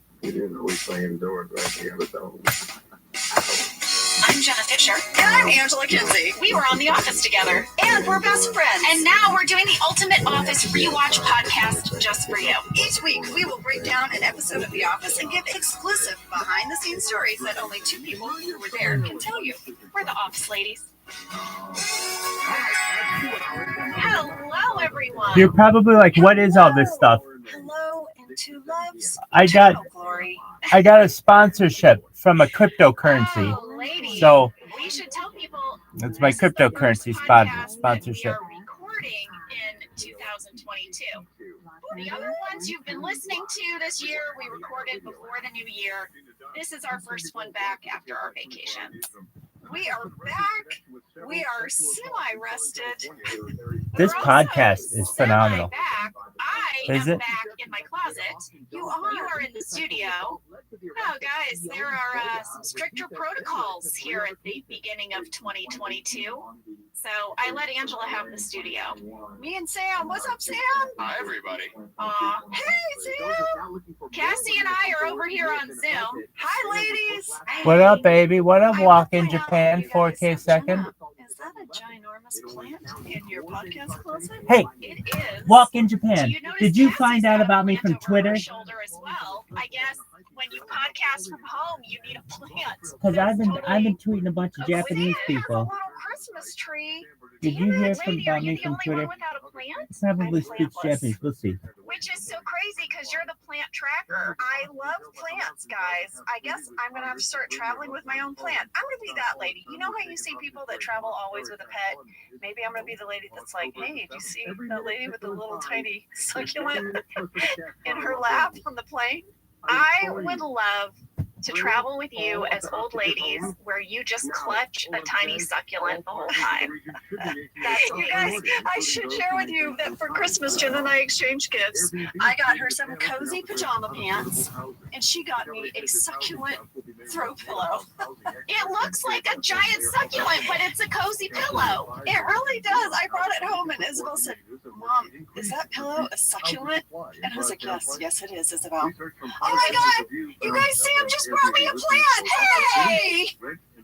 Wait, Cassie, can you get a picture? Oh, Cassie, you need to get in this picture with your plant. Okay, Sam, you hold up your tree. Ready? Here we go. 1, 2, 3. That is amazing. Well, listen, we might have some protocols that keep us apart, but we're enjoying plants together, you guys. That's something. It's something. It's huge. I'll take it. Should we get into this episode? We really should, because there's a lot of fun stuff to discuss. This is the promotion. It is season 6, episode 3. It is written by Jen Salata, directed by Jen Salata, and here is your summary. Michael and Jim's managerial power struggle intensifies. Take care, Rachel. I think about you a lot. I hope you're doing well. Hope things are well with your family. Best wishes with everything, and we'll talk soon. Take care, kiddo. To the co-managers to determine who gets a raise. Meanwhile, Pam tries to get people to give her money instead of traditional wedding gifts.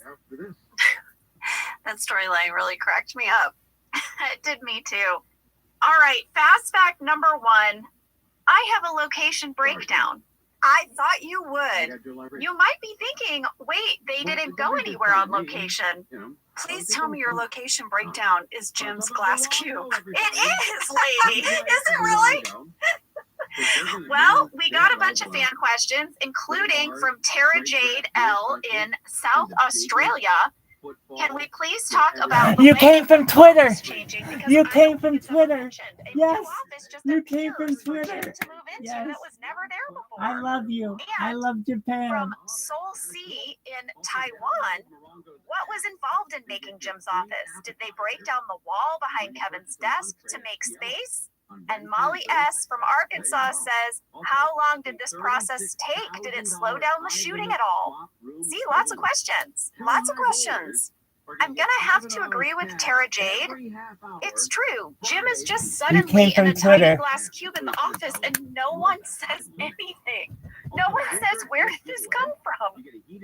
I know. I would have loved just one talking head where someone was like, what the hell? I know. Like, who would have been perfect is Ryan. Ryan being like, what the hell? Jim's glass box took over the whole corner of the office. I agree.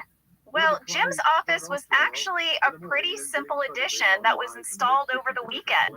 Randy Cordray shared with us that this is because we were able to build all the walls in our scenery mill, which was across the street from our studio lot. This person saw me for Twitter. They were That's built so by our tight. construction coordinator, Tim James, and then the walls were installed pretty quickly. They did arrange our shoot schedule so that we didn't shoot inside Jim's office until later in the week. This was mostly so that First set time on dressing Twitter. could decorate it. Right. I did zoom in to see if the glass walls went all the way to our fakey ceiling, and they did. Oh, The top part is frosted, like these frosted rectangles, and then the bottom part is clear glass with blinds. wow.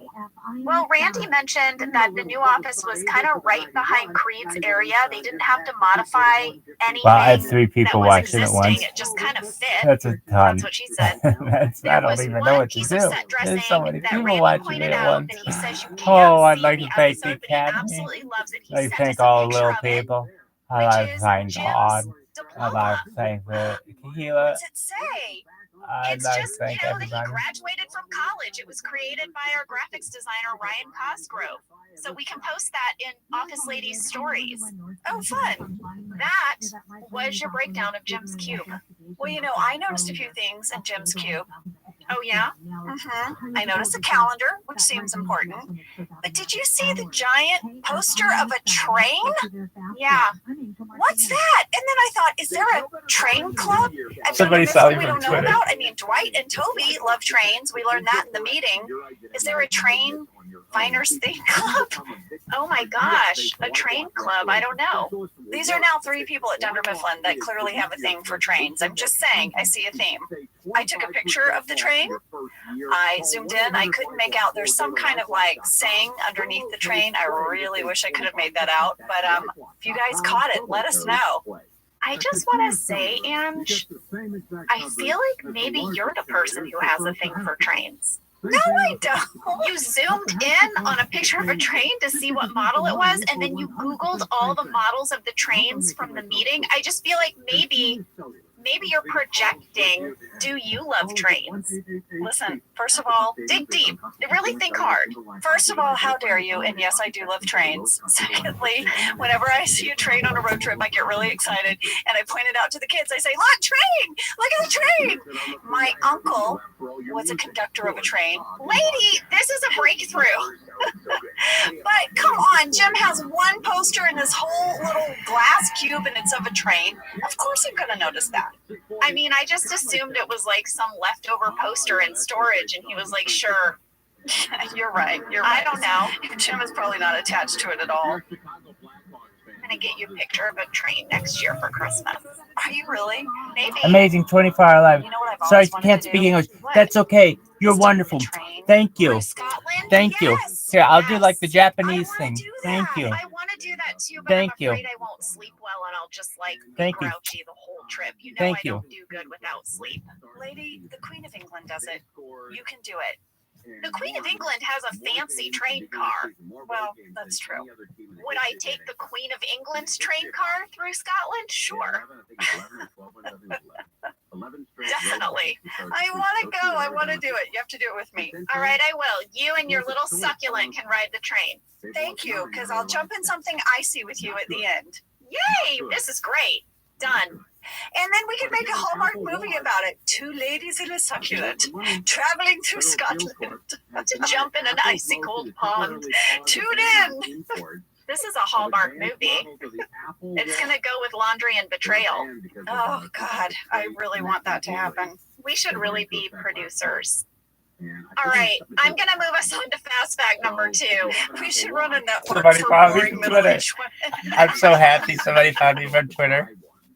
That the person who said they found me on Twitter, that's the best news I've heard all week. All month. All month. All fucking month. Co-managers. It aired on October 1st, 2009. And they're it from was Japan. retitled The Promotion. That's tight as fuck. Here's something crazy. Do you know I was in Yosh? a movie called The Promotion. I know. It was released in 2008. It starred John C. Reilly and Sean William Scott as these 2 guys who are dueling for the same job as a grocery store manager. We shot it in Chicago. You know what I had to do in order to shoot that movie? I would shoot on the office all during the week, Monday through Friday. I would get on an airplane, take the red eye to Chicago, sleep on the plane. I would work Saturday and Sunday on the movie, take the red eye back to LA, and just go to work on the office. One morning on a Monday, after I had done this, I was in a wardrobe fitting and I fell asleep standing up. I was so tired. It was insane. That's the kind of stuff you can do when you're young, and Yes, I couldn't do that today. There's for no way. sure. Lady, guess what? What? I remember that you were in a movie called The Promotion, and I looked through my digital clutter, and guess what I found? What? I went to your premiere. Oh, yeah. And not only did I go, Ed Helms and I carpooled. Oh my gosh. I found our emails back and forth about like who would pick up who or who could drive who. And Ed said, all good. He came and picked me up. He said, let me know what time and I'll pick you up and maybe I can meet Isabel. That is so sweet. Because Isabel was only a few weeks old. Your premiere was May 28th, lady. And she was born May 3rd. You came to my Somebody movie find me on premiere Twitter. just a few weeks after your baby was born? Yes. This is something I did not appreciate at the time because I was not a mother yet. Well, I looked to see if there were any photos, and in our emails, Ed and I were meeting up with Rachel Harris, and we were all going to go. And I found photos of Rachel Harris. I found photos of Melora, Oscar, and Kate, all at your premiere. Not a single photo of me and Ed.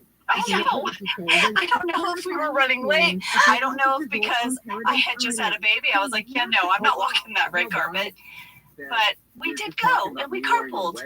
Oh, well, I really appreciated that. I loved being in that movie. I made a really good friend on that movie, and Fred Armisen. He had another supporting role, so we had a lot of downtime together. We hung out a lot, and he was one of the people like you who really took care of me in New York when I broke my back. And yeah, I loved that movie.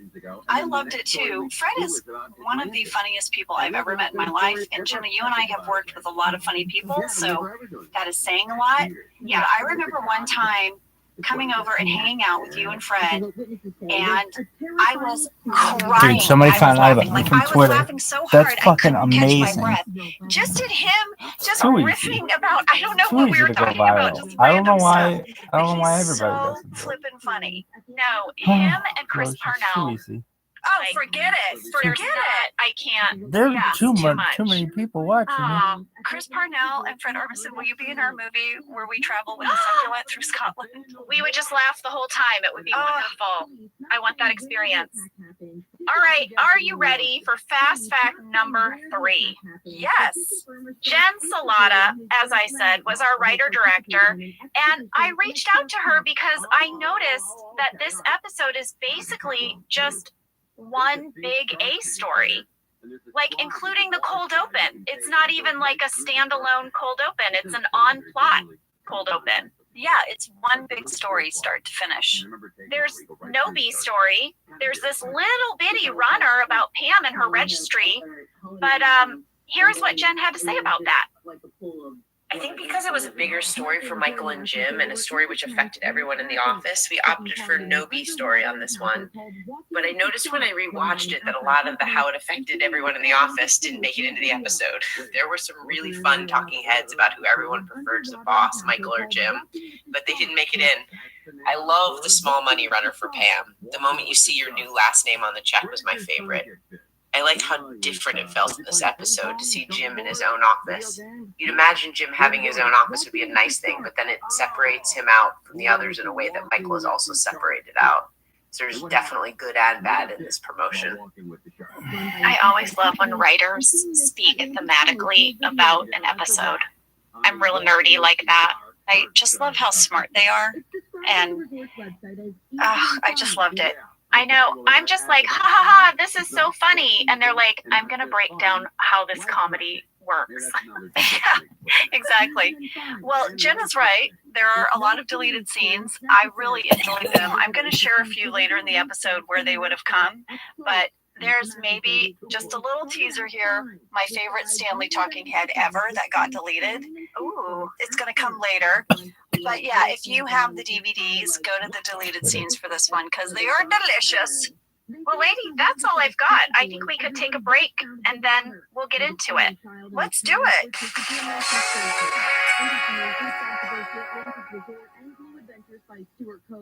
Well, folks, you know I have a lot of family in Texas, and I just want you to know, if you travel to Texas, there are vast landscapes, cultures, regions, destinations, activities that allow for an infinite number of different travel experiences. You can have fun in the sun. Texas has 350 miles of coastline. That's right. Or if you like more of a rugged vacation, there are campgrounds, hiking trails, state parks, and the food. Can we talk about the food? Tex-Mex and barbecue. There's live music, art museums, cowboy experiences. Come on. Right now, Travel Texas offers a one-of-the-kind online trip builder that allows users to generate a custom visually led trip matched to their unique interests. So you go in there and you click your interests and it'll say, here's where you want to go in Texas. Visit traveltexas.com/get-your-own to get the only trip to Texas that matters, yours. That's traveltexas.com/get-your-own. For 175 years, Gorton's has been committed to spreading the goodness of the sea by making quality seafood accessible to everyone while responsibly sustaining its future. Over 99% of Gorton's seafood is certified as responsibly sourced. And Gorton's reached out to us and said, do you want us to send you some of our fish sticks, some of our products, so you can become familiar with it before you speak about it on the podcast? And I was like, Gorton's, I've got you in my freezer right now. Yeah, you Okay. do. You do. Your kids love the fish sticks. Yes, it's our fave. Guess what I got? I got the Southern style shrimp. It is so good. Oh, yeah. Yeah. You know, when you're looking in the freezer aisle, the Gortons are in the yellow package. They've got the iconic fisherman on the cover. This brand has been around since I was a kid. Same. Gorton's is actually a brand that's been around for 175 years. Oh my gosh. That's Yes. so rare. Well, we love Gorton's, and it can help you make your mealtime easy. Visit Gortons.com to learn more, find a store, and get a recipe inspiration. Whether your resolution is to save money, eat better, or stress less, HelloFresh is here to help you do all three. Yes, you guys, I love HelloFresh. Jen and I both love it. You know why we love it. And guess what I made the other night? What? It was so delicious. I made their pub-style shepherd's pie. I've made it. Yes, It's so good. With white cheddar and the thyme mashed potatoes. I know it very well. It's a family favorite. Well, you know, Josh normally makes dinner, so this was my turn, and I made this, and he loved it, and I was so happy. I was like, I made a shepherd's pie. I'd never made one before. It's so good. Everyone, you can say hello to your most delicious year yet with fresh ingredients, chef-crafted recipes, all at a price you'll like, delivered right to your door. Go to hellofresh.com/officeladiesfree and use code officeladiesfree for free breakfast for life. One breakfast item per box while subscription is active. That's free breakfast for life at hellofresh.com/officeladiesfree with code officeladiesfree. HelloFresh, America's #1 meal kit. All right, this episode starts with Dwight needing a signature for an expense report from Michael. But Michael says, you know what? That doesn't fall under his category of boss, right? He's big picture. And he sends him to Jim. And poor Dwight now is a ping pong ball, going back and forth between these two guys. Yeah, Jim is kind of like, I don't know. I'll sign it, but only if you say please. So then Dwight tries to file a report on Jim. Oh, it's a mess. This co-manager thing is a mess. It's already a mess. Dwight has a talking head where he shares what he'd like to do to Jim, put him in a triangle chokehold, force him down. Basically, Dwight wants to be like a professional wrestler, right? Is that what's happening here? That's what he's describing, yeah. Well, I have a couple of observations about this cold open. Okay. Number one, Jim is suited up. Well, yeah. He's got his ambition jacket back on again. He's super serious. Mm-hmm. He's boss man. He's boss. Dwight is not wearing mustard. Did you notice? Oh my God, yeah. I mean, I didn't, but now yeah. He's also in a full suit, and his shirt is like this blue, gray, green color. Very interesting. Because he's vying for the position. Perhaps. So he has to look serious. Another observation about this cold open actually comes from our writer-director, Jen Salata, and she talks a little bit about what it was like to shoot. Here's what she said. I always really respected the directors that would play by the 2-camera doc rule that was established early on. Many did, but I really remember Jeff Blitz always sticking to that rule. There were so many good and beautiful episodes where you could feel the presence of more than 2 cameras, but I loved when directors would have to reach to get what they wanted using only the 2.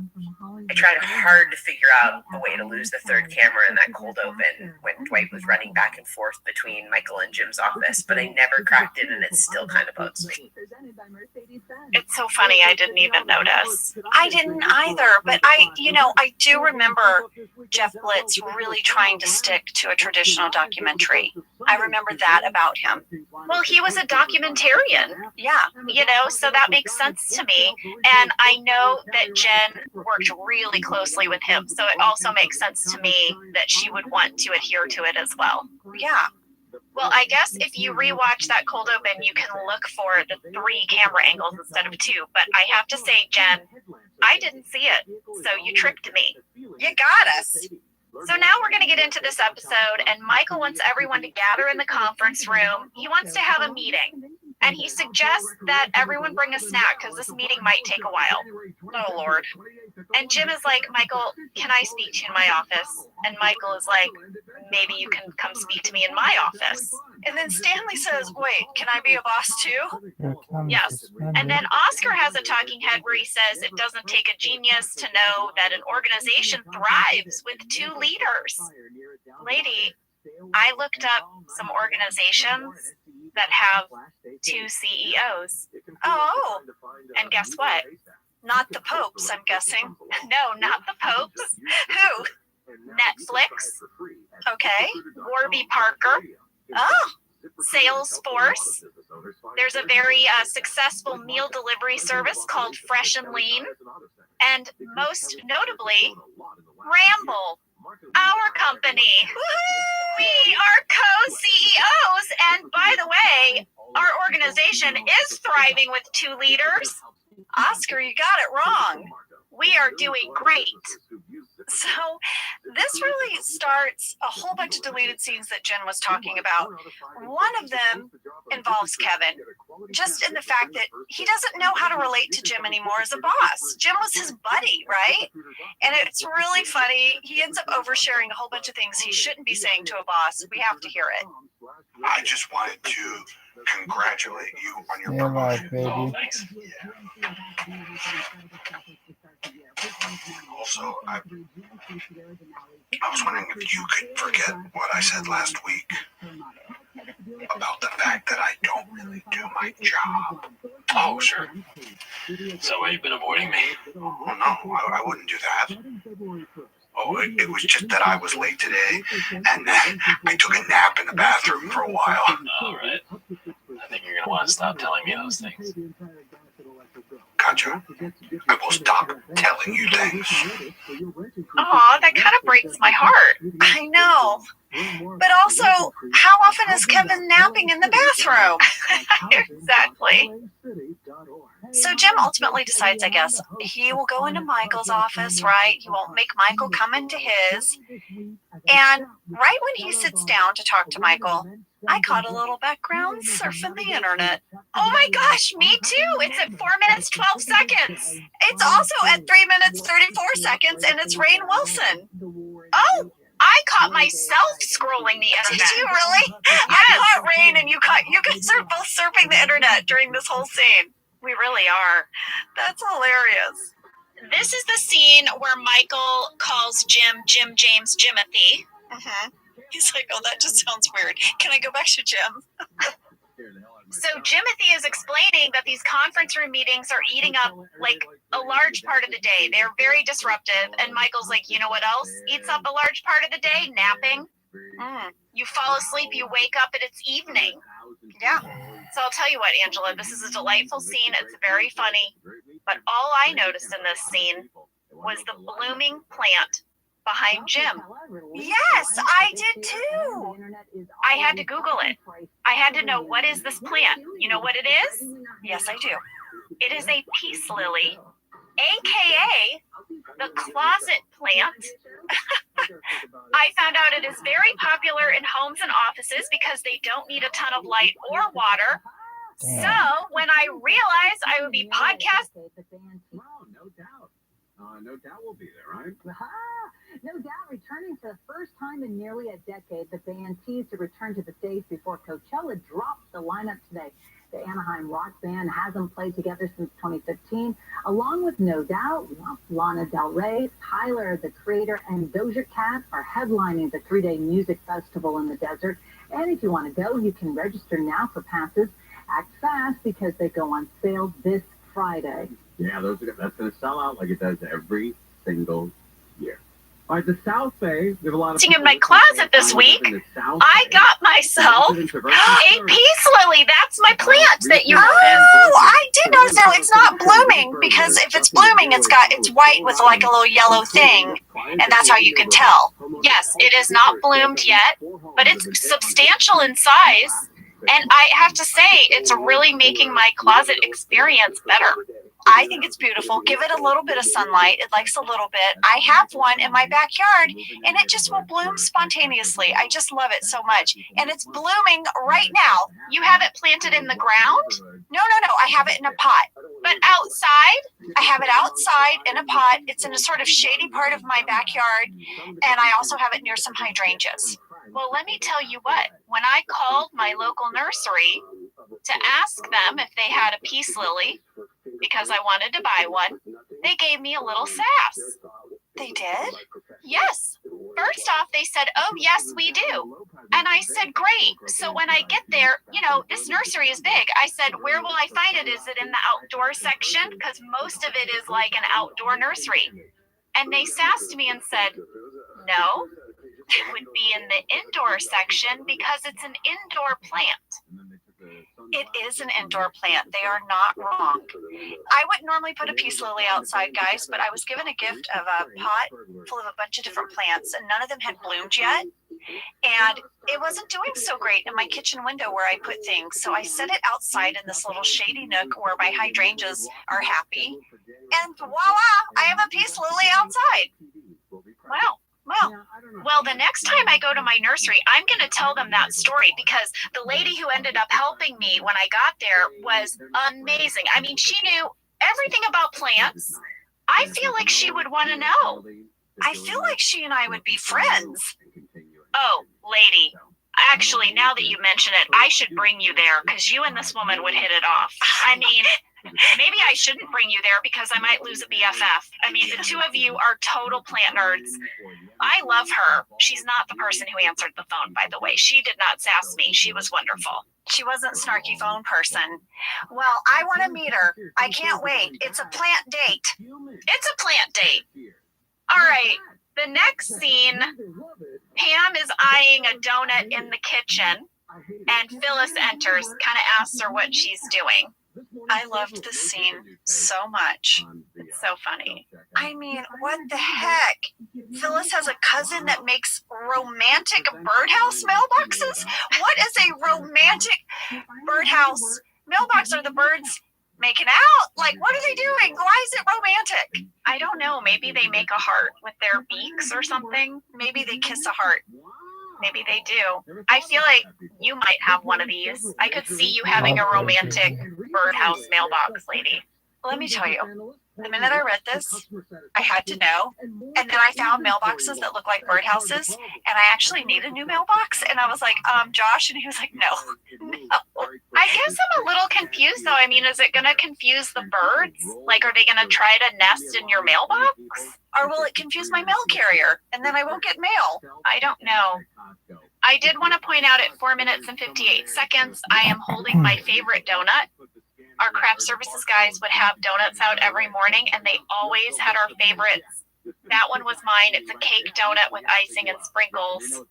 I'm kind of wishing I'd also gotten myself a donut for my closet. I didn't think of it till just now. Wait, I have to show you. I was listening to your donut selection, but I have to show you the picture of the birdhouse mailbox that I want. Okay? Okay. It's like a 3-story birdhouse. It looks like a combo mailbox and birdhouse. If I were a bird, I wouldn't want to move into that. It feels, I don't know. It feels like it's going to be like living above a busy store. Also, though, will I just have like bird poop on my mail? I don't know. I guess Jim walks out of his office and notices that there's a bunch of people missing. Where are they? I don't know. Maybe I'll go see what Michael's up to. And he's having a sneaky meeting.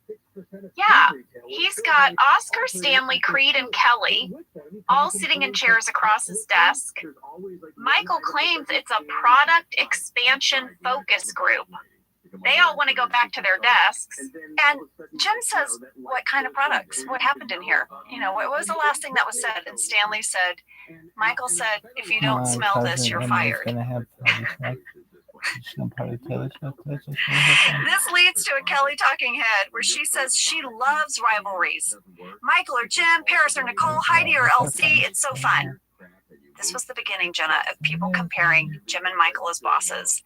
There are a series of deleted talking heads. They are so fun. We have to hear them. Let's start with Toby's. Comparing Jim and Michael is like comparing apples and oranges. Now I like apples. I really, really don't like oranges. Oranges are annoying and hate me. Oranges are annoying and hate me. Who's the orange? That made me laugh. Now for maybe my favorite Stanley talking head ever. And it wasn't in the episode, and I'm so sad. You have to hear it. When you ask Jim a question, he'll tell you an answer. When you ask Michael a question, he'll do an imitation of you for 5 minutes. Then he'll show you 3 YouTube videos. Then he'll try to tickle you. And if that's not enough, he'll ask you to repeat the question. Meanwhile, he's wandered off somewhere. He comes back, looks at the clock, and leaves for the rest of the day. But he also doesn't care if you come in late. So I prefer Michael. That is amazing. I love that he said first he'll do an impression of you, then he'll show you YouTube videos. It just cracked me up. Lastly, you have to hear Andy's comparison of Jim and Michael, because Andy is doing that thing, Jenna, that we do when a question makes us uncomfortable. Michael is like the fun dad, and Jim is like the serious mom. And Andy is stuck in the middle, but he loves them both very much. But if he had to pick one, he would probably pick Jim, because Jim gives him his num-nums all the time. Num-nums are, of course, my commission checks. Oh, Andy. But we've talked about this, how sometimes you get asked a question that you're like, I don't want to, this might come across mean to someone. I'll do a little voice, or I'll sing it. Yeah, the lady at the nursery was real mean to me. Yeah, she told me peace lilies have to stay inside, and I didn't like it one bit.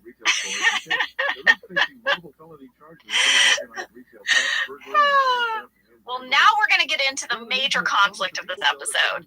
David Wallace is going to call and explain that Dunder Mifflin cannot give out cost of living raises this year. There's a finite amount of money, and it's up to these guys to figure out how to distribute the money amongst all the employees. And Michael and Jim start vying for this. They're like, I got it. No, I got it. And David's like, is there going to be a problem? Also, Michael, are you texting me? Oh, yeah. I guess in the end, David is like, you need to figure this out together. Terrible idea.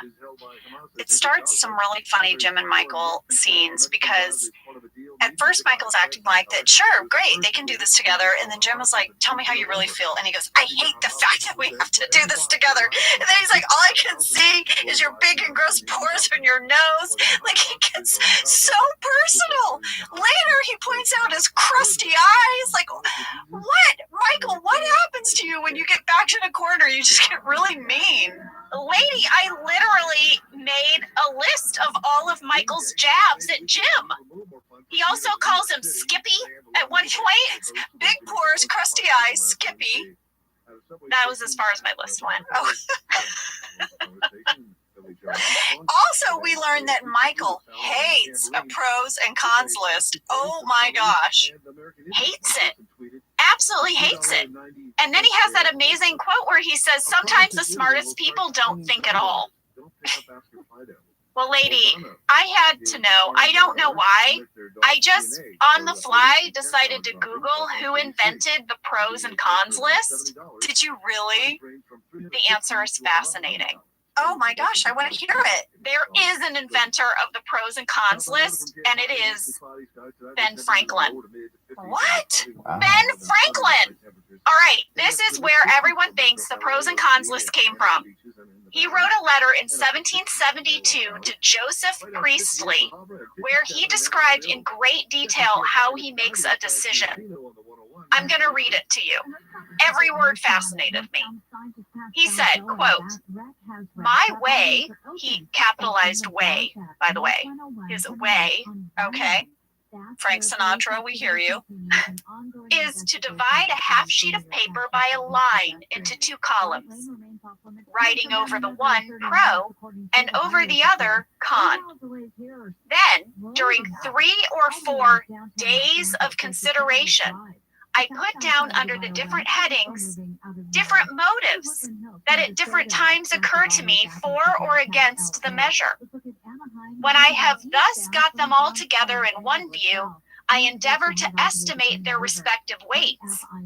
Where I find two, one on each side, that seem equal, I strike them both out.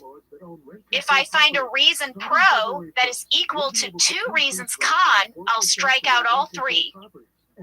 If I judge two reasons con equal to three reasons pro, I strike out all five, and thus proceed until the balance lies. And if after a day or two of further consideration, nothing new of importance occurs on either side, I can come to a determination accordingly. Then he said, I have found great advantage from this kind of equation, and he said, I believe I have discovered what could be called moral or prudential algebra. He believes that he had found a mathematical equation for making a decision. Well, I can tell you right now, he would have driven Michael Scott crazy. Crazy. If he walked in and said, listen, it's going to take me 3 days, Yeah. with this pros and cons list to figure out what we're going to do, Michael would have been like, I'm out! Well, when I read this, I also realized I've been doing pros and cons lists wrong, I guess. I just make lists of pros and cons, and then I can see them all in one place. I didn't realize I was supposed to strike them out if I consider them to be of equal importance. I didn't realize there was a whole striking out process that Ben Franklin intended. Well, Jenna, I know you love a list. I have no doubt you've made many pro and con lists in your life. True, true. Well, I'll have you know, Angela, next Jim is going to make a pie chart of Michael's time, how Michael spends time. Yeah. It looks like he used crayon, by the way. I know. I also Googled who invented the pie chart. Did you really? Yeah. Who did it? Oh, lady. Also fascinating. Who knew these Googles would be so interesting? The earliest known pie chart is generally credited to William Playfair in 1801. He was a businessman, engineer, and economics writer from Scotland. But get this. What? Florence Nightingale is credited with adapting the pie chart and basically making it go viral. Did she use it for pain? Like, what's your threshold for pain? No, but it's interesting you ask that because I will remind people that Florence Nightingale is the woman who pioneered the field of nursing. She started a nursing school. She tended to wounded soldiers during the Crimean War. But she was also a pioneer in the area of statistics, and she made a pie chart that showed the impact of poor sanitary conditions on mortality rates.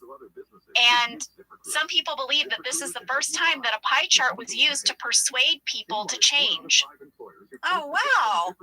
And it kind of went viral. So she's credited as, making the pie chart accessible. There you go. There you go. Well, I looked at Jim's pie chart, took a picture of it, and you know what I thought? What? He was just procrastinating. I mean, really, how different would Jim's pie chart be from Michael's? The biggest part is in green, it's procrastinating. Then the other biggest part is yellow, and it's distracting others. And then there's a tiny sliver of red for critical thinking.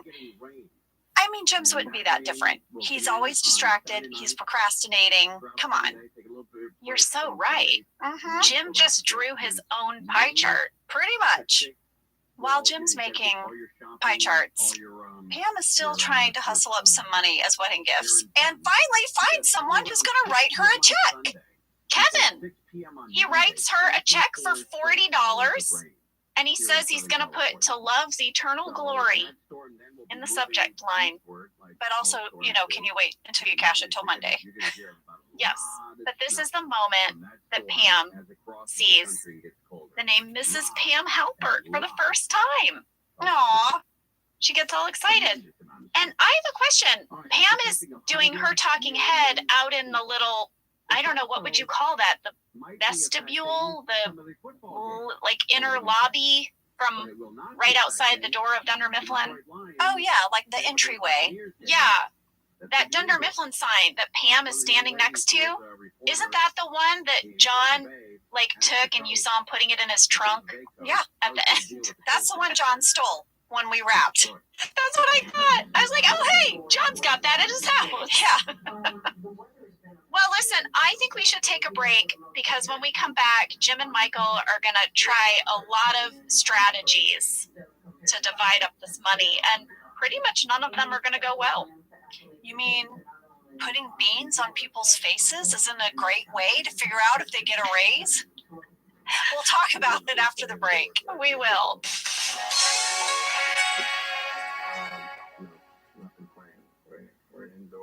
This show is sponsored by BetterHelp. You know, around New Year's, we all reflect, and people really start making lists of what they can do to be their best self for the next year. Yes, I think, the new year definitely makes you think New Year's resolution. What do I want to change? New year, new me, that kind of thing. Yes, but perhaps this year we could be reflecting on what we're already doing right.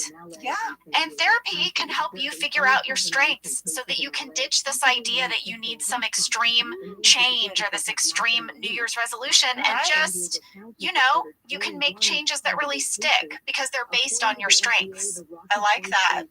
If you're thinking of starting therapy, give BetterHelp a try. It's entirely online, designed to be convenient, flexible, and suited to your schedule. Just fill out a brief questionnaire to get matched with a licensed therapist and switch therapists at any time for no additional charge. Celebrate the progress you've already made. Visit BetterHelp.com/OfficeLadies today to get 10% off your first month. That's BetterHelp, HELP.com/OfficeLadies. Let's talk a little bit about hydration in the new year, particularly about Liquid IV. Angela, you turned me on to this, and I'm going to have to give you props. Oh, thanks. It's pretty great. You told me that you use this when you travel to stay better hydrated, and I started doing the same thing. Whenever we go on a road trip, it's like I don't want to drink too much water because then I'll have to pee. And then I find myself so dehydrated. So I use this. Well, I like it for hikes. Here's what it is. You get a little packet and you put it in your water. And then you are going to get 3 times the electrolytes of a leading sports drink plus 8 vitamins and nutrients. It's non-GMO and free from gluten, dairy, and soy.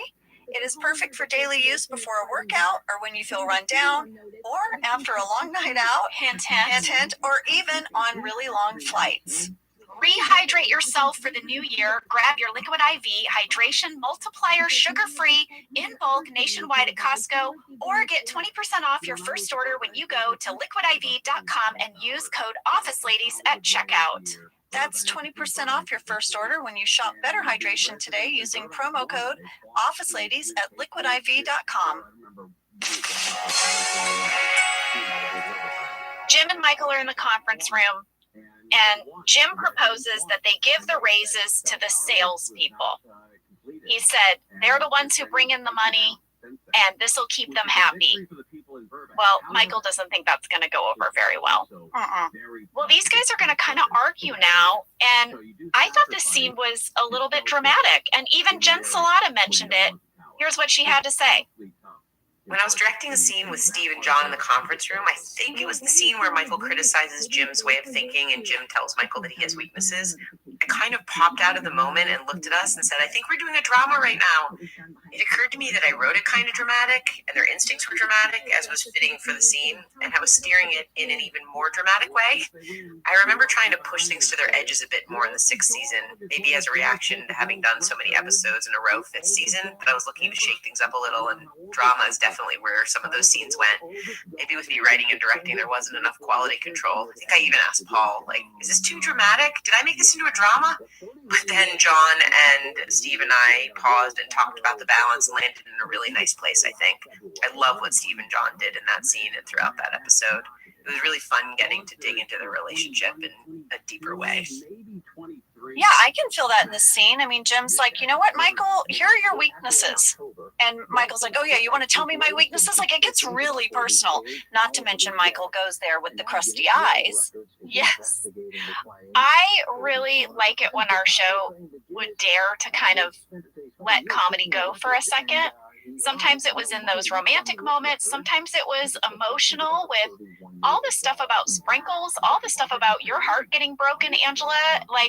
I liked it when the show didn't need to be funny or ring that funny bell every 3 seconds, which is kind of your traditional comedy. So I really appreciated this scene. I did too. And of course they found like the moments of comedy. And one of the lines that made me laugh was at the very end when, you know, Jim is going to go out there. Michael's like, okay, Skippy, give it your best shot. Go tell him. And Jim leaves. And then Michael turns to camera and says, this had better be terrible. Yeah, like, he's rooting for him to fail. And when Jim does just lay it out there, he's honest. He's going to shoot everyone straight. And right away, it doesn't go well. Well, he comes off condescending. He's talking about, I'm going to talk to you all like adults because you're very smart. Yes. And then Oscar says, thank you, Jim, for thinking that we're smart people. And then Angela, sort of playing dumb, goes, but I do not understand. If we're such smart adults, then why don't we get raises? And Oscar's like, excellent question, genius. Also, by the way, if you go back and rewatch this, tell me if you think I sound Southern when I say, I do not understand, because it's all I could hear was my accent. But anyway, so the scene starts to really get out of hand, and it builds with this crescendo. You've got to hear it. We work just as hard as the salespeople. We deserve raises. Yes. Yes, they don't get them if we don't get them. My kid needs shoes. You want to tell him he doesn't get shoes? Yeah. Our kid needs shoes, Jim. What the hell? I mean, Michael got his wish. That went terribly. We're live. Storms coming in. Sunday, Monday, rain in Southern California. Ding dong. All right, more news now. It's Sandy West. Pasadena and LA County are offering $20,000 in reward money to people who have any tips on copper wire theft. The city says 6.5 miles of its copper wire have been stolen in the last year. A federal official says the part that blew off an Alaska Airlines jetliner over Oregon this month was manufactured in Malaysia by a key Boeing supplier. Ariana Grande is getting ready to release her first album in nearly 4 years. Pop superstar announced Eternal Sunshine will drop on March 8th. Checking KFI in the sky, we have a crash in Pacoima on the 118. This one's on the westbound side, right at the 5, blocking the 2 black lanes. Delays are backing up all the way from San Fernando Road. It's also, well, let me start by saying, it's got some good news on the 101. A couple of incidents have wrapped up northbound at Vineland and also northbound at Balboa. All lanes are open. The traffic is still a mess getting out of downtown Los Angeles. And we're checking out an earlier wreck in Garden Grove on the 22. The car's making the way along the eastbound side before Euclid. Everything's off to the shoulder. And the drive's picking up away from Magnolia. KFI in the sky helps get you there faster. I'm Angel Martinez. This is Casino Mobile. This is what's trending from iHeart Sports Network. Presented by Mercedes-Benz. Oilers taking on the Mavericks tonight as they look for a return to 500. 4 games make up this weekend's NFL divisional playoff round. The Bucks and Lions open the first of Sunday's 2 games. DraftKings line is Detroit favored by 6.5. Amazon partnered up with Diamond Sports to help the regional sports network carry out a bankruptcy. Games on the RSNs will be broadcast on the e-commerce giant Prime Video platform. I'm Frank Allen. From the versatile EQB to the sublime EQS sedan, Mercedes-Benz makes electric extraordinary. The vehicles are all electric. The feeling is all Mercedes. The choice is all yours. Learn more at mbusa.com/EQ. This report is sponsored by DinoVite. Is your dog constantly itching and scratching? Could be a weakened immune system. Your dog's health begins in the gut, and DinoVite is a nutritional supplement to health. Right now, try DinoVite for free. Just taste shipping and handling. Visit DINOVITE.com/radio. Hey there, savvy marketers. Feeling lost in the marketing jungle? Well, fret not. Braze is your trusted compass in the world of customer engagement. Imagine a tool so smart it makes marketing a breeze. Braze will help you personalize every step of the customer journey with dynamic user segmentation, cross-channel orchestration, and soaring results. Whether you're a small, mid, or enterprise-sized business, Braze is the right fit for you. Visit Braze.com. That's BRAZE.com. Witness the extraordinary events in the final week of the life of a legend. Cerritos Center for the Performing Arts presents the 50th anniversary tour of Jesus Christ Superstar. Jesus Christ Superstar rocks the Cerritos Center for the Performing Arts on January 19th at 8 p.m., the 20th at 2 p.m. and 8 p.m., and a matinee on the 21st at 2 p.m. Tickets start as low as $39. For more info, visit CerritosCenter.com or call 562-916-8500. That's 562-916-8500. Cunning Dental can make the pain and embarrassment assortment of loose, missing, and rotten teeth all go away in just one day. They've been making smiles great since 1968.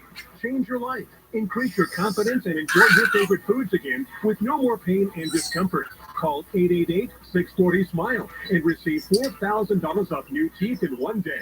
Plus, we'll beat any competitor's written offer. Read all of their 5-star reviews at cunningdental.com. 888-640-SMILE. Restrictions apply. Americans pay about $5 billion to control termites and repair their damage every year. No question that termites can be destructive, but many people underestimate exactly how much damage these little buggers can do to a home. Termites cause more property damage every year than thunderstorms, blizzards, earthquakes, and floods combined. And termite damage may not even be covered by your home insurance, which means you're often left to pay the bill. So, a phone call to Pacific Coast Termite makes sense. Call them at 800-PACIFIC. And even if you don't think you have termites, still call Pacific Coast Termite for a free home inspection. Certain restrictions apply. With Pacific Coast Termite, there's no tinting, no bagging your food, no pet sitting. Mention KFI, 10% off termite treatments, and a 2-year guarantee on their work. Call 800-PACIFIC. 800-PACIFIC. Visit PacificCoastTermite.com. 800-PACIFIC. Pacific Coast Termite. The cleanest, friendly way. Comments like making my kids my famous meatballs mean a lot to me. But after being diagnosed with metastatic breast cancer, or MBC, which is breast cancer that is spread to other parts of the body, they mean even more. I take igers, palbociclib. Igers 125 milligram tablets with an aromatase inhibitor is for adults with HR-positive, HER2-negative MBC as the first hormonal-based therapy. Ask your doctor about igers and visit igers.com. Igers may cause low white blood cell count that may lead to serious infections. Igers may cause severe inflammation of the lungs, so that you continue to die. Tell your doctor right away if you have new or worsening symptoms, including trouble breathing, shortness of breath, cough, or chest pain. Before taking igers, tell your doctor if you have fever, chills, or other signs of infection, liver or kidney problems, are or plan to become pregnant, or are breastfeeding. Common side effects include low red blood cell and low platelet counts, infections, tiredness, nausea, sore mouth, abnormalities in liver blood tests, diarrhea, hair thinning or loss, vomiting, rash, and loss of appetite. The free iHeartRadio app has over 100 commercial-free stations waiting for you right now. Like Eastcast, a commercial-free station featuring deep album tracks from iconic artists. Just search Eastcast to listen now on your free iHeartRadio app. Free never sounded so good.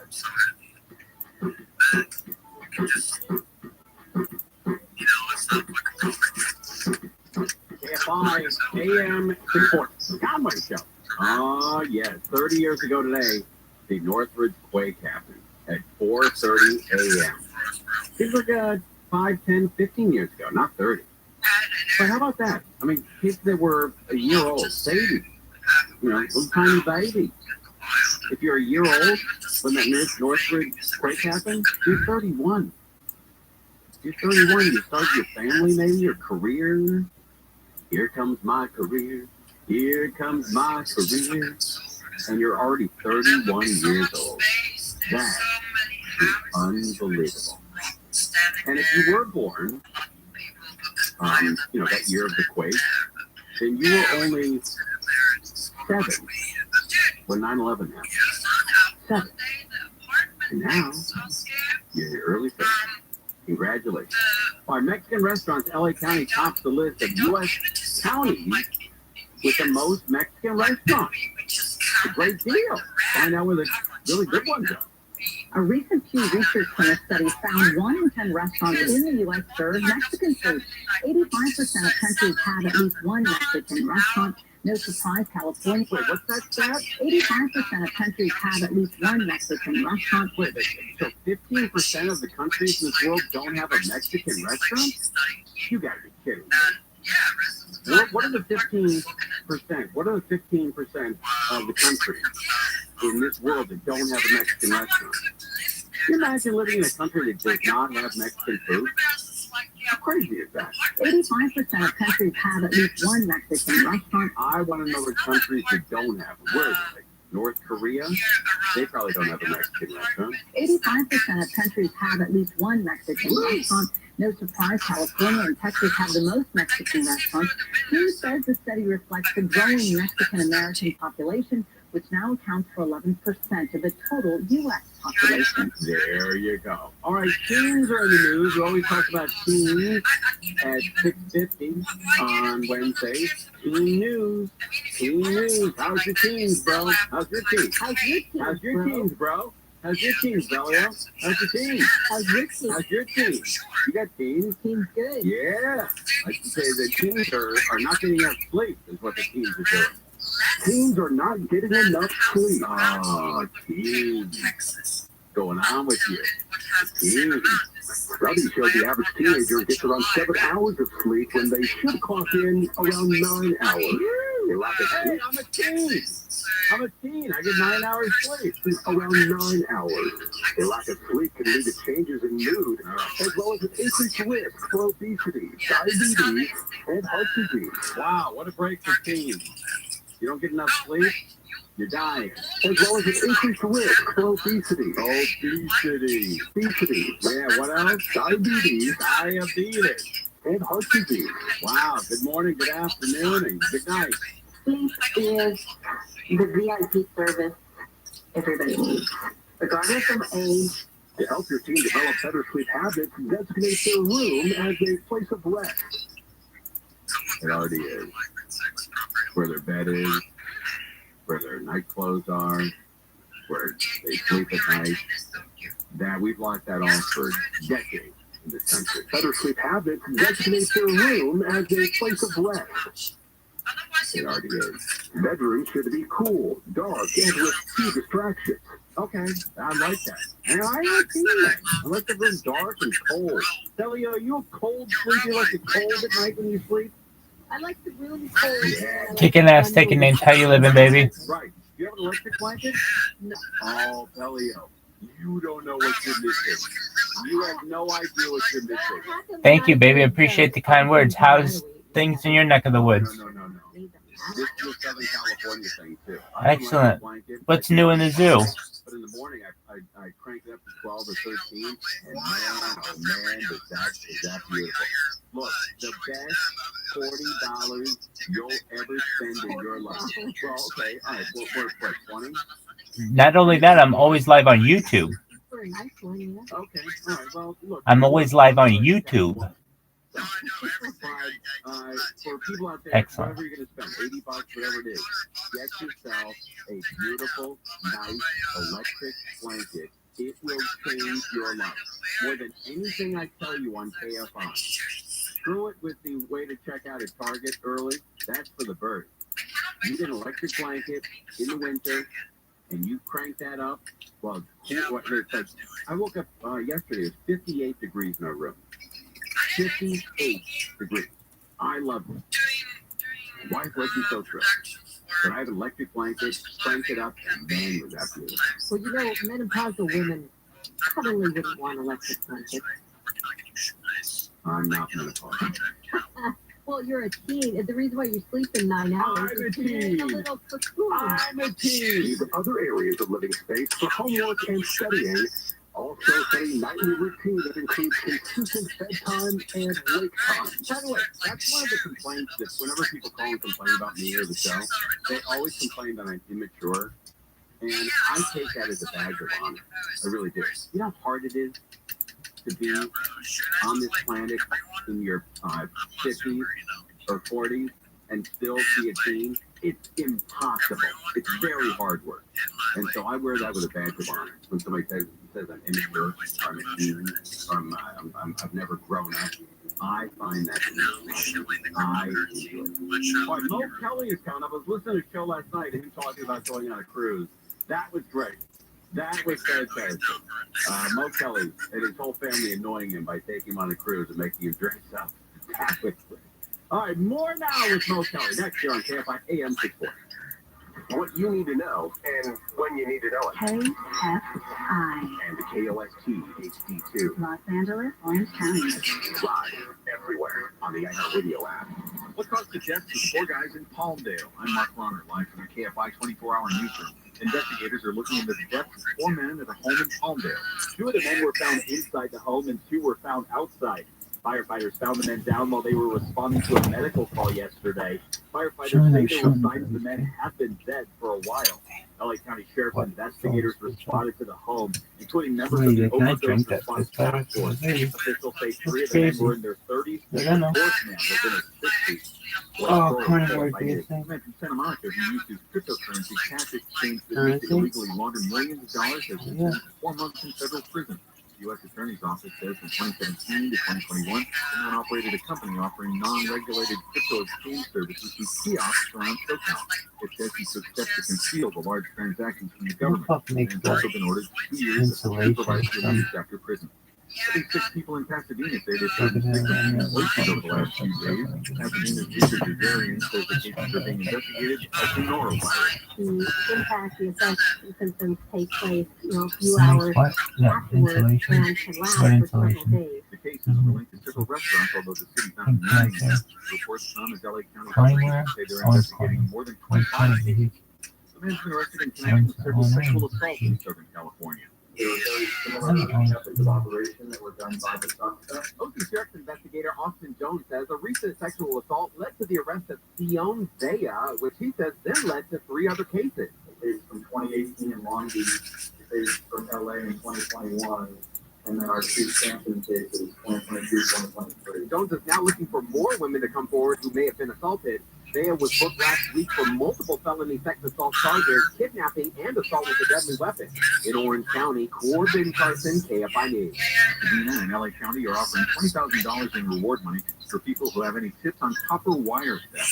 Supervisor Catherine Barker says the money should send a message that wire theft won't be tolerated. It impacts each and every one of us as taxpayers, because for every piece of copper that's stolen, they have to purchase more to replenish that to get these public projects done. Pasadena has had 6.5 miles of copper wire stolen in the last year. The city has had to repair 360 streetlights and 2 traffic signals because of the theft.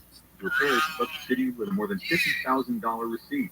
Secretary of State Antony Blinken has spoken at the World Economic Forum in Switzerland, saying there needs to be a way to create a Palestinian state. There's a profound opportunity for regionalization in the Middle East, in the greater Middle East, that we have not had before. The challenge is realizing. Blinken says Israel will never get genuine security without a Palestinian state. He says if Israel could be brought into the fold of the Middle East, the region would be able to come together to isolate Iran, which is called the biggest security concern. Iran backs the Houthi rebels who have been attacking commercial ships in the Red Sea.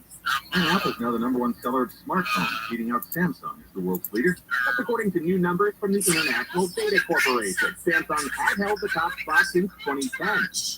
ABC's Mike DeBussy says Samsung's S-series phones are largely seen as the default iPhone alternative. International Data Corp says Apple ended Samsung's 12-year run as the largest seller of smartphones after commanding a 20% share of the market in 2023. Southland weather from KFI, cloudy tonight with lows in the lower 50s and the mid-40s in the IE and AV. Cloudy tomorrow, then possibly clearing up in the afternoon with highs in the mid-60s with beaches, Metro LA and OC, the valleys 70 in the IE, down to 60 in the AV. We have a growing chance of rain starting Friday, lasting through Monday. It's 57 in Seal Beach, 57 in Portland, 58 in Malibu, 56 in Northridge. The KFI financial update. The Dow closed down 94 today. S&P 500 down 27, NASDAQ down 89, and we're heading to a crash in the 118 in Pacoima. Heading westbound right at the 5. It's taking away the 2 left lanes, so you're seeing delays coming up to San Fernando Road. Downtown LA, 110 southbound just before Olympic. Not a crash there that's blocking the right lane. So overall, pretty slow ride as you come away from Stadium Way. And the 91 heading eastbound in Anaheim, you'll start seeing brake lights as you approach Tustin Avenue. And that drive stays busy into Corona, clears up just before Green River Road. KFI in the sky helps get you there faster. I'm Pedro Moreno. Ad paid for by the Sentinel Group. Attention Marines, military personnel, families, and contractors who were stationed at Camp Lejeune. Were you present at Camp Lejeune between August 1953 and December of 1987? You may be entitled to significant compensation. For nearly 34 years, those in the Marine Corps base Camp Lejeune were exposed to contaminated drinking water, resulting in devastating injuries, including several forms of cancer, adverse birth outcomes, Parkinson's disease, and more. North Carolina's procedural laws have prevented victims from getting the justice they deserve. deserve. But passage the Capital Justice Act of 2022 would allow you or loved one to file lawsuits seeking compensation for illnesses and injuries linked to the toxic water. Call today for your free consultation. 800-917-1181. Let our experienced attorneys fight to get you the compensation you deserve, and you pay nothing unless there's a recovery in your favor. Call 800-917-1181. That's 800-917-1181. Again, 800-917-1181. Why choose the Sleep Number Smart Bed? Because no two people sleep the same. Only the Sleep Number Smart Bed lets you each choose the individual firmness and comfort of your Sleep Number setting. The Climate 360 Smart Bed is so smart, it actively cools or warms up to 13 degrees on either side for your ideal sleep temperatures. JD Power ranks Sleep Number #1 in customer satisfaction with mattresses purchased in-store. And now save 40% on the Sleep Number Special Edition Smart Bed for a limited time. For JD Power 2023 award information, visit jdpower.com/awards. To find a store near you, visit sleepnumber.com. In a small Tennessee town, a killer was caught by unlikely investigators, high school students, and their teacher, Alex Campbell. Though the Tennessee Bureau of Investigation supports their theory, no charges have been filed. Murder 101 follows the students as they endeavor to complete the assignment. Once you start getting a few tips or a few leads or a few identifications, then the cold case isn't so cold anymore. Listen to Murder 101 on the iHeartRadio app or wherever you get your podcasts. Listen on the free iHeartRadio app for all your music, sports, talk, and podcasts. Free never sounded so good. KFI AM 640. I can understand it in there.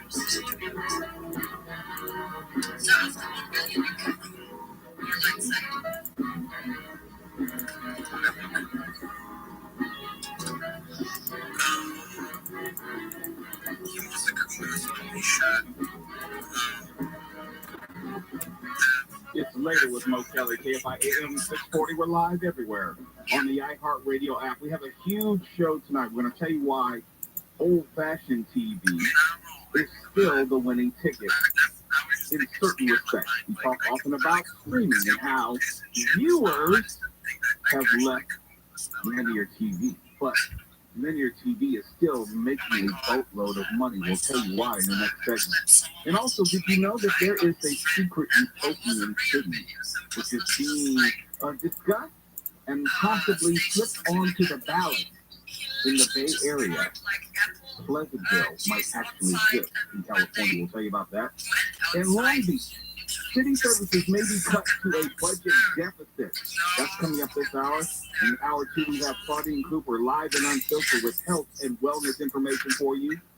Tommy Miles, co-host of the Steve Harvey Morning Show, nationally syndicated, and also host of Ready to Love on the Oprah Winfrey Network, joins us to preview season 10 of Ready to Love. And there are about 22% of men, according to a survey, who do not change their underwear daily. We will get into that for change that, hopefully, before the night is over. And since we have a bunch of men in the studio, I'm quite sure we'll all have something to say one way or the other. Hopefully we'll tell the truth. I can tell you right now, there has never been a day in my life where I have consciously, intentionally not changed my underwear. Never. Now, there was the occasional morning where I had to do the walk of shame, leaving a female friend's house back in the day, like in college, but that doesn't count. As soon as I got home, I would take a shower, but we'll talk about that later. We got the viral load coming up with Tiffany Hobbs and the Coachella lineup. All the groups that you and I have never heard of, never listened to, and don't care about, who will be performing. Have a huge show coming up tonight. But first, we need to start with... The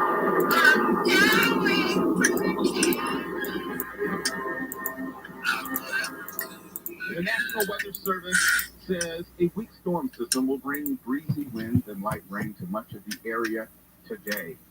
Communities that don't experience rain will still see mostly clouded skies and temperatures hovering in the high 60s to low 70s. I did not see any precipitation. No water fell near me. Now, maybe once again, it's just a coincidence. Maybe the storm system is mapping out its path and trajectory, taking into account where I'm driving, where I'm walking, and where I'm living. But there's been no wetness anywhere around me at all today. I hope they all believe that. You don't have to convince anybody of that. Well, good evening, Smart Runner. I like this new segment of undermining the reporter. No, I'm not trying to undermine anyone. All I can do is give my personal anecdotal experiences of how the weather reports don't seem to impact me personally. Now, if you live in Southern California, of course, you should take it very seriously. We may have rain the rest of the week into Monday. In fact, there's a 5 to 15% chance of thunderstorms specifically on Sunday. And snow levels remaining around 7,000 feet. This is coming from the National Weather Service. Who are we to impugn their integrity? That's exactly right, yeah. I didn't see any rain today either, and I also didn't see any predictions of rain, but whatever source that you have, I'm sure it's fine. The National Weather Service? I am looking at the National Weather Service right now. I don't see that. Okay, well, I took it from KTLA.com, and they cite the National Weather Service. And let me quote, so it's hearsay. You're committing weather hearsay in the court of public opinion here on the I am making an assumption that KTLA did appropriately source this story. And I'm quoting KTLA.com right now. After a sunny start to the week, weather officials are now advising Southern California residents to not expect to see the sun for a while. According to the National Weather Service, a weak storm system will bring breezy winds and light rain to much of the area on Wednesday. Area referencing back to Southern California. Communities that don't experience rain, like you and me, will still see mostly cloudy skies and temperatures hovering in the high 60s to low 70s. So they're not wrong. They're just saying that there will be rain throughout Southern California in various parts and places for the rest of the week. Would you care to indulge yourself in some cloud denialism this evening? No, I don't deny the clouds. I see the clouds. The clouds are out there. It was overcast. I don't deny that. I've only talked about precipitation. Well, I'm counting this as progress. No, why is it progress? I never denied the rain. I'm just saying that when you talk about the rain, it usually doesn't come true for me. That's all I've ever said. Wait. Are you saying that it wasn't sprinkling a little bit in your area today? Because it was where I was. It was not sprinkling when I drove away from home. In fact, it was sunny. When I got to Burbank and I stopped at Subway to get some food on the way in on Alameda, just so I can tell you specifically where I was, it was overcast. It was not sprinkling. Then I went to Pavilions across the street to get a few items. My wife said, don't come home without these items. But I got the items. I came out. It was still overcast. There was no water on the ground with the exception of a busted water main and water was flowing down the street. But I don't count that as rain. Oh, well, you're lucky because in Chatsworth today, there was rain and then it turned into light precipitation with a bit of a misty kind of drizzle. This is what we dealt with. No, it's not telling the truth. I'm absolutely telling you. We have to start documenting this stuff. No. I'm going to start going outside with my phone and take video of this. Okay, look outside right now, Wallace. I don't want to hear about it. Is there any rain or drizzle outside right now? There was earlier today. So you weren't here earlier today. Outside right now. Okay, you're talking about right now. I'm talking about earlier, and the rain predicted, the forecast predicted some rain today. And I didn't dispute that. It was Mark who was saying that I was engaging in denialism. I was saying, quote, according to the National Weather Service, a weak storm system will bring breezy wind and light rain to much of the area on Wednesday. I'm just saying that area didn't include me. I think I can solve this problem. Okay. Tomorrow, I'm going to print out a list of basic fundamental logic fallacies so that you can understand what you're doing here. You don't like my syllogism? This is not a syllogism. I believe it's called a hasty generalization, but we're going to find out for sure. I'll print it out, and you can go down the list and see what you're doing. Look, I know what a syllogism is. I'm just saying. God, this is you just wanted to say a dirty word inside of a bigger word. No. Syllogism. God is love. Love is blind. Stevie Wonder's blind. Ergo, Stevie Wonder's God. That's a syllogism. Okay. Is it raining outside? Not for you. Thank you very much. For Mo Kelly. It's later with Mo Kelly. KFI8640. We're off and running. We're live everywhere on the iHeartRadio app. And when we come back, we're going to tell you why linear TV or old-fashioned TV is still a very lucrative business, even though most of us are not thinking it that way or spending time watching it. That's next. Now to Mark Runner, the KFI 24-hour newsroom. Cops in Hawthorne have a suspect in custody in connection with the fatal shooting of an off-duty security guard in front of a fabulous charbroiled burgers on Rosecrans Avenue. The judge has sentenced to expel former President Trump from his civil trial in New York today to determine damages for sexual abuse and defamation of E.G. Carroll. Trump repeatedly ignored warnings to keep quiet while Carroll testified about the assault, making comments the jury could hear. And the Smashing Pumpkins are reviewing thousands of applications for a guitar. They posted that 8 people are working full-time to review more than 10,000 submissions after Jeff Schroeder announced he was leaving the band.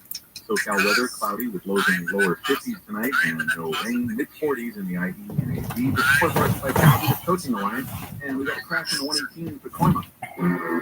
That's heading westbound right at the 5. The 2 left lanes are still off limits, so you'll see traffic stacking up as you approach San Fernando Road. The 5 southbound out of Commerce, seeing some slowing just after Atlantic. That'll start to clear up for you once you make your way past the 605.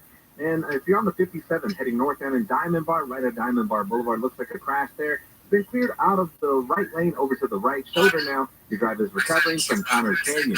KFI in the Sky helps get you there faster. I'm Pedro Moreno. Got issues with youth or high school sports? Positive Coaching Alliance can help. PTA, a national nonprofit, offers more than 1,000 free online resources for youth and high school sports coaches, parents, students, and administrators. Visit PCADevZone.org. This report is sponsored by Jackson Hewitt Tax Services, home of the Money Today guarantee. Can't wait weeks for your tax refund? Then don't. At Jackson Hewitt, get money today if you're approved for a no-fee refund advance loan on a prepaid card. Book today at JacksonHewitt.com. No-fee refund advance offered to eligible clients. Application required. Closed by Republic Bank. Details at JacksonHewitt.com. Witness the extraordinary events in the final week of the life of a legend. The Reno Center for the Performing Arts presents the 50th anniversary tour of Jesus Christ Superstar. Jesus Christ Superstar rocks the Reno Center for the Performing Arts on January 19th at 8 p.m., the 20th at 2 p.m. and 8 p.m., and a matinee on the 21st at 2 p.m. Tickets start as low as $39. For more info, visit TheRenoCenter.com or call 562-916-8500. That's 562-916-8500. I've got the Rothschild in my hands, and it's grand. Now your top reasons to visit Maroondah. Download our app and get a free appetizer when you purchase an entree at Cielo, Wednesdays and Thursdays.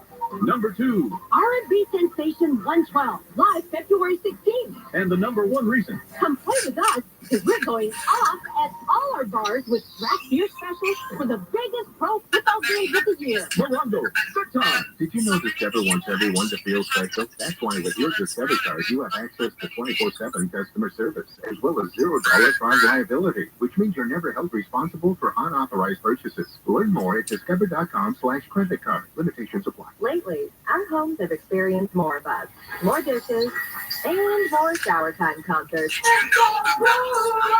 And when those drains don't drain as they should, call Mr. Rooter Plumbing, a neighborly company. Visit MrRooter.com today. Moments like my daughter telling me a new joke mean a lot to me. But after being diagnosed with metastatic breast cancer, or MDC, which is breast cancer that is spread to other parts of the body, it mean even more. I take Ibrance, Alpha-5 Ibrance 125 milligram tablets with an aromatase inhibitor is for adults with HR positive, HER2 negative MDC as the first hormonal-based therapy.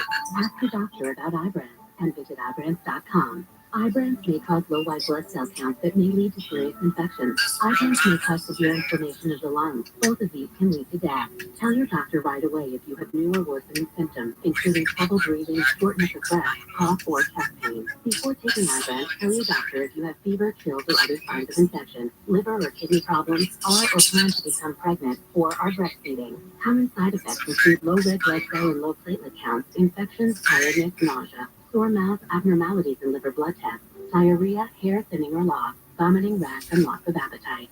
Ad paid for by the Sentinel Group. Attention Marines, military personnel, families, and contractors who were stationed at Camp Lejeune. Were you present at Camp Lejeune between August 1953 and December of 1987? You may be entitled to significant compensation. For nearly 34 years, those in the Marine Corps base Camp Lejeune were exposed to contaminated drinking water, resulting in devastating injuries, including several forms of cancer, adverse birth outcomes, Parkinson's disease, and more. North Carolina's procedural laws have prevented victims from getting the justice they deserve. deserve. But passage of the Camp Lejeune Justice Act of 2022 would allow you or a loved one to file lawsuits seeking compensation for illnesses and injuries linked to the toxic water. Call today for your free consultation. 800-917-1181. Let our experienced attorneys fight to get you the compensation you deserve, and you pay nothing unless there's a recovery in your favor. Call 800-917-1181. That's 800-917-1181. Going over the falls behind them. Yeah, that was the concept.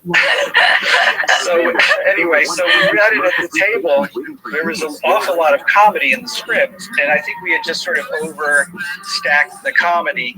And most people give up on their resolutions by mid-January. Most people give up on their resolutions by mid-January. Out of that. Gonna do his best little rewind back in head Ever. And it wasn't in the episode, and I'm so sad. You have to hear it. When you ask Jim a question, he'll tell you an answer. When you ask Michael a question, he'll do an imitation of you for 5 minutes. Then he'll show you 3 YouTube videos. Then he'll try to tickle you. And if that's not enough, he'll ask you to repeat the question. Meanwhile, he's wandered off somewhere. He comes back, looks at the clock, and leaves for the rest of the day. But he also doesn't care if you come in late. So I prefer Michael. That is amazing. I love that he said first he'll do an impression of you, then he'll show you YouTube videos. It just cracked me up. Lastly, you have to hear Andy's comparison of Jim and Michael, because Andy is doing that thing, Jenna, that we do when a question makes us uncomfortable.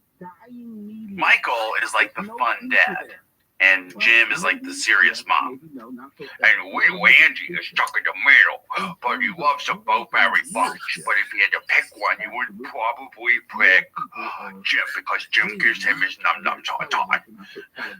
Num-nums are, of course, my commission checks.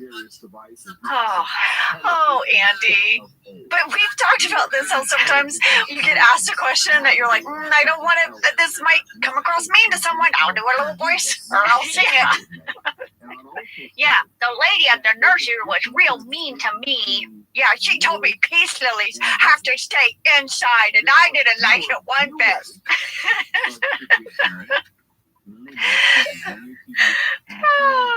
Well, now we're going to get into the major conflict of this episode. David Wallace is going to call and explain that Thunder Mifflin cannot give out cost of living raises this year. There's a finite amount of money, and it's up to these guys to figure out how to distribute the money amongst all the employees. And Michael and Jim start vying for this. They're like, I got it. No, I got it. And David's like, is there going to be a problem? Also, Michael, are you texting me? Oh, yeah. I guess in the end, David is like, you need to figure this out together. Terrible idea. It starts some really funny Jim and Michael scenes, because at first Michael's acting like that, sure, great, they can do this together. And then Jim is like, tell me how you really feel. And he goes, I hate the fact that we have to do this together. And then he's like, all I can see is your big and gross pores in your nose. Like, it gets so personal. Later, he points out his crusty eyes. Like, what? Michael, what happens to you when you get back to the corner? You just get really mean. Lady, I literally made a list of all of Michael's jabs at Jim. He also calls him Skippy at one point. Big pores, crusty eyes, Skippy. That was as far as my list went. Oh. Also, we learned that Michael hates a pros and cons list. Oh my gosh. Hates it. Absolutely hates it. And then he has that amazing quote where he says, sometimes the smartest people don't think at all. Well, lady, I had to know. I don't know why. I just, on the fly, decided to Google who invented the pros and cons list. Did you really? The answer is fascinating. Oh my gosh, I want to hear it. There is an inventor of the pros and cons list, and it is Ben Franklin. What? Ben Franklin! All right, this is where everyone thinks the pros and cons list came from. He wrote a letter in 1772 to Joseph Priestley, where he described in great detail how he makes a decision. I'm going to read it to you. Every word fascinated me. He said, quote, "My way," he capitalized way, by the way, his way, Okay. Frank Sinatra, we hear you. is to divide a half sheet of paper by a line into two columns, writing over the one pro and over the other con. Then, during 3 or 4 days of consideration, I put down under the different headings different motives that at different times occur to me for or against the measure. When I have thus got them all together in one view, I endeavor to estimate their respective weights. Where I find 2, one on each side, that seem equal, I strike them both out. If I find a reason pro that is equal to 2 reasons con, I'll strike out all 3. If I judge 2 reasons con equal to 3 reasons pro, I strike out all 5, and thus proceed until the balance lies. And if after a day or 2 of further consideration, nothing new of importance occurs on either side, I can come to a determination accordingly. Then he said, I have found great advantage from this kind of equation, and he said, I believe I have discovered what could be called moral or prudential algebra. He believes that he had found a mathematical equation for making a decision. Well, I can tell you right now, he would have driven Michael Scott crazy. Crazy. If he walked in and said, listen, it's going to take me 3 days, yeah, with this pros and cons list to figure out what we're going to do, Michael would have been like, I'm out! Well, when I read this, I also realized I've been doing pros and cons lists wrong, I guess. I just make lists of pros and cons, and then I can see them all in one place. I didn't realize I was supposed to strike them out if I consider them to be of equal importance. I didn't realize there was a whole striking out process that Ben Franklin intended. Well, Jenna, I know you love a list. I have no doubt you've made many pro and con lists in your life. True, true. Well, I'll have you know, Angela, next Jim is going to make a pie chart of Michael's time, how Michael spends time. Yeah. It looks like he used crayon, by the way. I know. I also Googled who invented the pie chart. Did you really? Yeah. Who did it? Oh, lady. Also fascinating. Who knew these Googles would be so interesting? The earliest known pie chart is generally credited to William Playfair in 1801. He was a businessman, engineer, and economics writer from Scotland. But get this. What? Florence Nightingale is credited with adapting the pie chart and basically making it go viral. Did she use it for pain? Like, what's your threshold for pain? No, but it's interesting you ask that, because I will remind people that Florence Nightingale is the woman who pioneered the field of nursing. She started a nursing school. She tended to wounded soldiers during the Crimean War.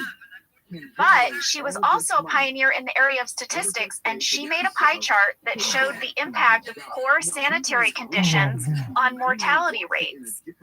And some people believe that this is the first time that a pie chart was used to persuade people to change. Oh, wow. And it kind of went viral. So she's credited as, you know, making the pie chart accessible. There you go. There you go. Well, I looked at Jim's pie chart, took a picture of it, and you know what I thought? What? He was just procrastinating. I mean, really, how different would Jim's pie chart be from Michael's? The biggest part is in green, it's procrastinating. Then the other biggest part is yellow, and it's distracting others. And then there's a tiny sliver of red for critical thinking. I mean, Jim's wouldn't be that different. He's always distracted. He's procrastinating. Come on. You're so right. Jim just drew his own pie chart. Pretty much. While Jim's making pie charts, Pam is still trying to hustle up some money as wedding gifts and finally find someone who's going to write her a check. Kevin. He writes her a check for $40, and he says he's going to put "to love's eternal glory" in the subject line. But also, you know, can you wait until you cash it till Monday? Yes, but this is the moment that Pam sees the name Mrs. Pam Halpert for the first time. Aw, she gets all excited. And I have a question. Pam is doing her talking head out in the little, I don't know, what would you call that? The vestibule, the like inner lobby from right outside the door of Dunder Mifflin. Oh yeah, like the entryway. Yeah, that Dunder Mifflin sign that Pam is standing next to. Isn't that the one that John like took and you saw him putting it in his trunk? Yeah, at the end. That's the one John stole when we wrapped. That's what I thought. I was like, oh hey, John's got that at his house. Yeah. Well, listen, I think we should take a break because when we come back, Jim and Michael are gonna try a lot of strategies to divide up this money, and pretty much none of them are gonna go well. You mean putting beans on people's faces isn't a great way to figure out if they get a raise? We'll talk about it after the break. We will.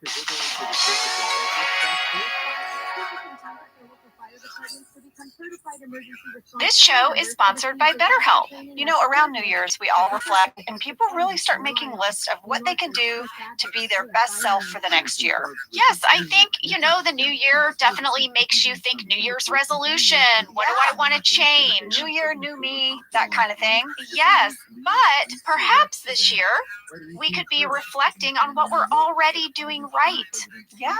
And therapy can help you figure out your strengths so that you can ditch this idea that you need some extreme change or this extreme New Year's resolution and just, you can make changes that really stick because they're based on your strengths. I like that. If you're thinking of starting therapy, give BetterHelp a try. It's entirely online, designed to be convenient, flexible, and suited to your schedule. Just fill out a brief questionnaire to get matched with a licensed therapist and switch therapists at any time for no additional charge. Celebrate the progress you've already made. Visit betterhelp.com/officeladies today to get 10% off your first month. That's BetterHelp, HELP.com/officeladies. Let's talk a little bit about hydration in the new year, particularly about liquid IV. Angela, you turned me on to this, and I'm going to have to give you props. Oh, thanks. It's pretty great. You told me that you use this when you travel to stay better hydrated, and I started doing the same thing. Whenever we go on a road trip, it's like I don't want to drink too much water because then I'll have to pee, and then I find myself so dehydrated. So I use this. Well, I like it for hikes. Here's what it is. You get a little packet and you put it in your water, and then you are going to get 3 times the electrolytes of a leading sports drink, plus 8 vitamins and nutrients. It's non-GMO and free from gluten, dairy, and soy. It is perfect for daily use before a